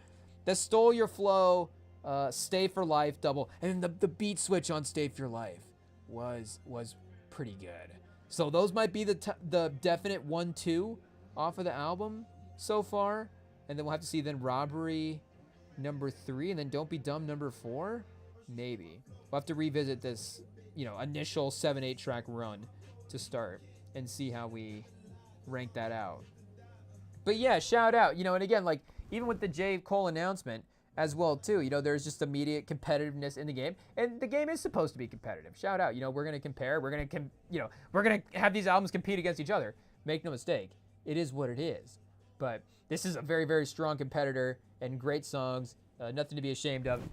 Again, well worth the wait. Do we say that? I guess, it just depends on what you mean by that. If you were not listening to any music in hopes of, just waiting for the next A$AP Rocky music. I'm never going to listen to music again until A$AP Rocky drops a new album. I guess, well, maybe we'd have to see how this album lives up to your expectations. I guess also the fun of catching up to music over the last 8 years is probably going to be a good enough rush as well, too. But this is, a great way to start off 2026. We cannot complain with what A$AP Rocky gave us for this album. So we'll take a quick break and we'll be right back, chat, to wrap up the rest of the live stream. Do we have to go back and skip through the rip? Does Netflix have a catch up with key scenes feature that we can go back and watch that? I'm not sure, but yeah, we'll be right back, chat. Wrap up the live stream right after this.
Okay, chat, we're back. We're over here just still listening to the album. It is what it is. And we're over here still not watching the rip. It is also almost over at this point. Kyle Chandler has showed up in the cast. Oh, no. Spoiler alert, chat. Hey, yo. Do we just have to start from the beginning and go over this? I'm not sure. You know, Netflix maybe has a... oh, okay, no, never mind. I thought, spoiler alert, they got Affleck, but they didn't. I was going to say, does Netflix have a problem with Affleck in their movies? You know, spoiler alert for 3-2-1, Triple Frontier. I guess we kind of maybe also spoiled it there. They get Affleck in Triple Frontier. It is what it is. Trade Machine, we're back, chat. We're locked in. The NBA... Let's actually just real quick, we can catch up with key scenes on a little website known as Wikipedia if we just read the plot real quick. Oh, and it is that Usual Suspects type of, you know, full circle ending as well, too. Again, I don't know if that was the correct comparison, but the aesthetic there did feel similar. So maybe a similar sort of twist and... you know, is there some similar betrayal there? Oh, maybe that was just a flashback. I think that was just a flashback because they get cut back to the truck. So I don't know if they were in two places at one time. Okay, let's see here. And I also want to see this director as well, too, because I'm not as familiar with this name, Joe Carnahan. So anybody that is directing action thriller film, written and directed by Joe Carnahan, is a name that we have to pay attention to. Blood, Guts, Bullets, and Octane is a film that he has written. Smokin' Aces, The A-Team. Okay, so he has done, you know, critically acclaimed projects in the past. Stretch, Death Wish, Bad Boys for Life. Okay, didn't direct Bad Boys for Life, but he wrote Bad Boys for Life. Okay, so Smokin' Aces. Hey, yo. We need to lock in Smokin' Aces. We got an anniversary this year. So this is his return to form. He's got Affleck and Damon in the... Is it Common and Taraji P? I don't know. But, hey, yo, spoiler alerts. We're just going to rip through the plot of the rip here. Hey, yo, on Wikipedia and see what happens. When Jackie Velez of Miami Police Department is... Hey, yo, murdered! Suspicion falls on her specialized unit, the Tactical Narcos Team, amid a number of crooked cops robbing drug houses. Okay, her second in command, Lieutenant Dane Dumars. Oh, this is AI, chat. That's an AI name right there. Dane Dumars received a tip about an address in Hialeah? Where is this at? Oh, Miami. Shout out. I guess it's Miami cops. Hey, yo, I was ready for them to go international here. I was like, what city in Romania is that? And his fellow detectives, J.D. Byrne, Mike Rowe, N.O., or, you know, R.O., Mike Rowe, R.O., Numa Batiste, and Lola Salazar to search for house and illicit money. Hey, yo, we got to go back and watch this movie just for the names. We've got Dane Dumars, J.D. Byrne, Mike Rowe, Nuna Batiste, and Lola Salazar. In Desi Molina, the late homeowner's granddaughter, reluctantly lets the team aside. They discover $20 million in drug cartel cash hidden in the attic. So this is a little Triple Frontier-ish. Again, Triple Frontier is basically... I guess, do you say crooked special forces, guys? I don't know if you're going into, you know, were they going into Brazil? If you're going into Bolivia unprompted to steal money, I don't know if that counts as crooked or not. It is what it is. But that's essentially what happens. So if it's crooked cops in Miami stealing money from drug houses, then it is kind of the, you know, just Affleck. He's just scaling down now. Affleck only takes money in Netflix movies. He's taking money from Netflix and he's taking money in the movie. This is how Netflix is making Affleck get his salary. Hey, yo. He's got to rob drug houses in Miami. Chad, Netflix is like running a Michael Douglas The Game situation with all their actors. They're like, okay, Affleck, you want the bag to make heist movies? Well, guess what? Every time you pull a heist in a movie, you can keep the cash. And that's your contract. Hey, yo. Damon and Affleck running around is fun. I don't know how much running Damon is going to do in the Odyssey. And it is always interesting when, you know, I don't know if the actors have to do the non-serious role around that, but it's just like, okay, Damon's going to give, and, you know, I don't want to compare Damon to like Daniel Day-Lewis. Hey, yo, you know, there is just in terms of the process. I'm not talking about, the skill level, the filmography. We can, I guess, we can compare whoever we want, but in terms of the process, there, would Daniel Day commit to another film around that time that is going to just be, a cash grab, easy film? And even these action films themselves, do we have to use Heat as the obvious example? But The Town as another one, like, Renner literally is nominated for an acting he's so good at acting in The Town that they're just like, okay, I guess that's one of the best performances of the year in this heist movie. And De Niro and Pacino in Heat are, giving absolutely riveting performances. They're not just these cash grab, easy action movie things. So I think that's where these movies fall off more so than, whatever, industry, blah, blah, blah. What happens is these movies do become thought of as easy cash grabs. Like, you never, of course, think of, 3 billboards outside of Ebbing, Missouri. It's not like, well, Damon's like, let me just go, take, were Damon and Frances McDormand the last 2 people that they were deciding between? I'm not saying that that's the reports that we have. I'm just saying, Damon in The Shape of Water, he's not, let me just do this for the cash real quick. I'll just like take this movie off in a sense. Not to say that he's taking the movie off, but, I don't have to bring it for this movie, and this movie will still do well in the box office. You're doing that type of movie because you're passionate about the project and passionate about the material and, the overall artistic vision, whatever. You're not locked in, you're not doing that type of movie for the box office success. And even a movie like Coogler now, I know that there is that type of correlation at this point where he is one of the main directors that we have. But, Michael B. can take a role there just for the artistic vision as well too, and commit to a performance that he wants to do. So, again, not to say that The Odyssey is not that for Damon, and Damon has been great in movies. I mean, The Martian, Ayo's The Martian, the number one. I was gonna say Talented Mr. Ripley. Why am I not thinking of Good Will Hunting? It's like, why am I not thinking of the name for that? It is what it is. Robin Williams was unfortunately not in Talented Mr. Ripley. I mean, he would have made any movie better. It is rest in peace, but. Their shared screen time was in Good Will Hunting. And, we got to just say, the action chase here is not bad as well. A little basic. We kind of got just like a little, it's been a lot of them driving side by side and just kind of firing into each other's windows for a lot of it. So, I don't know if it's like the Batman running, chasing down people in Batman versus Superman. Another movie we're prepping for in 2026. We've got all kinds of legacy movies and great projects on the board for the schedule for 2026. You're going to want to stay tuned. I don't know, the 2 movies we're most excited for, Deja Vu with Denzel Washington and Batman vs. Superman. We've also got Set It Off, though.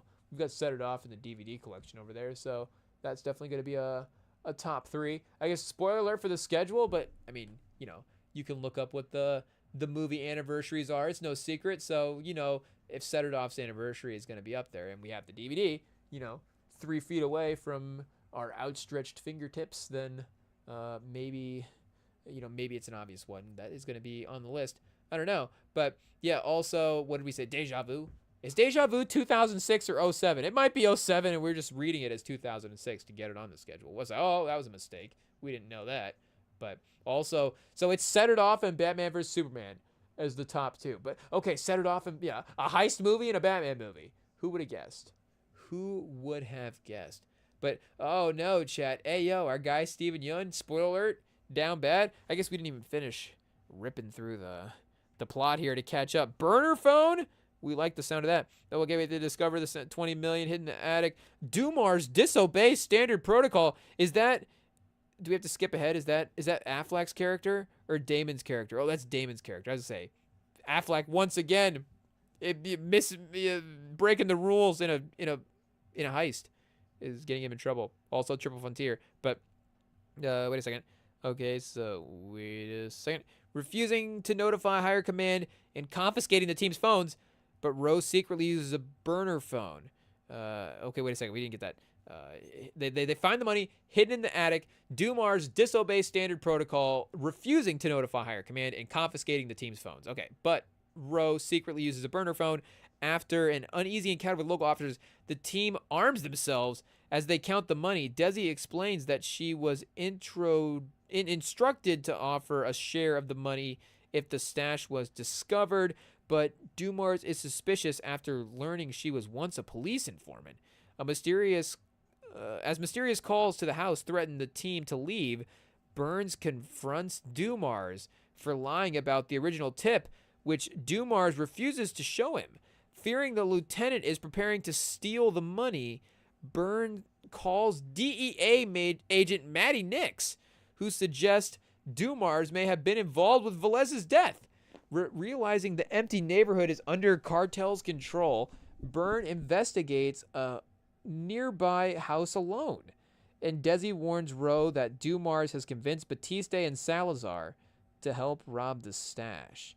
The power is cut as the house takes heavy gunfire. Salazar is wounded while Dumars and Rowe chase off the gunmen.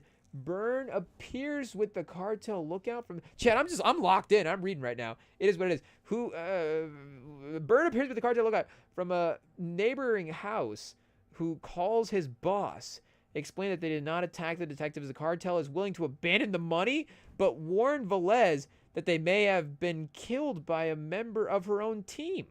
But warn that Velez may have been killed by a member of her team. Byrne turns on Dumars. Rowe loses his phone in the scuffle, and the house catches on fire as Nix arrives. And this shows you how good the ASAP Rocky album was. It was good enough that we just literally didn't see it. A house fire? I have no recollection of a house fire happening on the TV screen. But also Minnesota Rockets has been kind of good as well too, going back and forth a little bit as the second quarter winds down.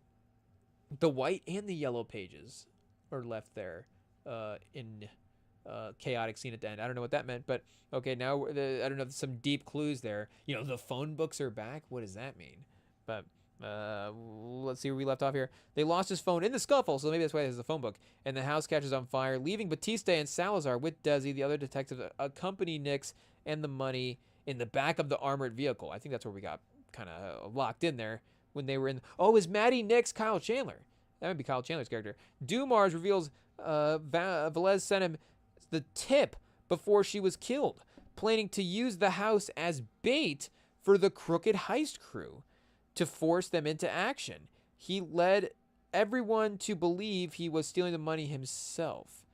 Having lied to each detective about the amount of money supposedly listed on the tip, he deduced Rowe was in league with the crew, which included Nix and the Hialeah officers. Nix and his men made the threatening calls and shot at the house while Rowe set the fire. Dumars later shared his plans with Byrne, who stole Rowe's burner in the scuffle, which Rowe used to confirm Nix's involvement. Hey, yo, this seems, is it a little convoluted? I don't know. It is what it is. I mean, I feel like I'm understanding the sets, but I'm not necessarily understanding the movement between the scenes. But I'm also, again, trying to probably picture what happened. We were listening to the A$AP Rocky album. It is what it is. But Nix opens fire and his driver is killed. Hey, yo, I guess we're basically at the end at this point, so there's gonna be no spoilers. It is what it is. His driver is killed in the ensuing fight while Rowe and Dumars are wounded. Nix admits that he and Rowe ambushed Velez. Okay, so yeah, that was him and Yoon at the end. But Byrne had already alerted his brother Dell, an FBI agent, and the crew is cornered by the authorities. Rowe is chased and arrested by Dumars, while Nix leads Byrne on a car chase, but is shot dead in self-defense. R.I.P. Kyle Chandler, having swapped the stolen money with phone books hoarded by Desi's grandmother. Hey, yo, look at that. Phone books did mean something. The team turns in the real cash, and grateful, Desi receives 20% of the seizure money for her cooperation. Is that how that works in real life? If you seize money and steal it and then give it back in good faith, they give you 20% for actually giving it back. Am I reading that right? Do we know the rules? Seems a little sketch. But on the beach, Dumars and Burns watch the sunrise in Velez's memory. Oh, I guess we haven't got to that scene yet. It is what it is. But it looks like the cleanup, the bandaging, the reports being made. Again, I guess we'll see at this point now. They're just gonna give him 20%. It is what it is. I guess, uh, I'm sure they needed it. Her abuela's house burnt down. She can't have it. Oh, they're giving it to the abuela. Oh, if it's to the abuela, then, the abuela can have the money. That's for sure. It is what it is. But I think it was one of the other officers. It's like one of these crooked officers is walking away with 20% after stealing the money. They're like, well, since he gave it back, you can keep some of it. It's like, I don't know if that's the precedent you want to start for cops stealing drug money in large amounts. But for, I guess, giving it to we'll say respectfully, a needing abuela is, a necesito abuela is, I'm not saying, well, I guess, in a sense, we all need our grandparents, but, hey, just glad that she's able to, find good fortunes and come into a lot of cash there. Pause. But, hey, shout out to the new Tiana Taylor, Matt Damon vehicle. Like we said, the crossover of the stars of 24 and 25. Again, Tiana Taylor, shout out. You can definitely tell a little more locked in than Affleck. I think Affleck is, and Affleck's got a chill demeanor about him these days, obviously, right? He's just hanging out, having a good time. So he's obviously laid back and chill on screen. But it really does seem like, does Affleck know the camera's on? He's just talking to this guy, which is not a bad thing.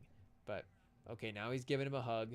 Shout out. He's fun. He's loose. Pause. He's with Damon. The boys are back. At this point, what's the legacy of Affleck Damon movies? It is, it's Good Will Hunting, Air, and then The Rip. Are we getting that right? Let's see if we have a list here. Affleck Damon movies. The Town, again, unfortunately, not one of them. Okay, so this movie now takes over Good Will Hunting as the number one because it gets searched. Oh, The Last Duel? Is Affleck in The Last Duel? Are either of these guys in The Third Wheel? I don't know if that's the case as well. Affleck and Damon. Here we go. All the movies. All 15. Whoa.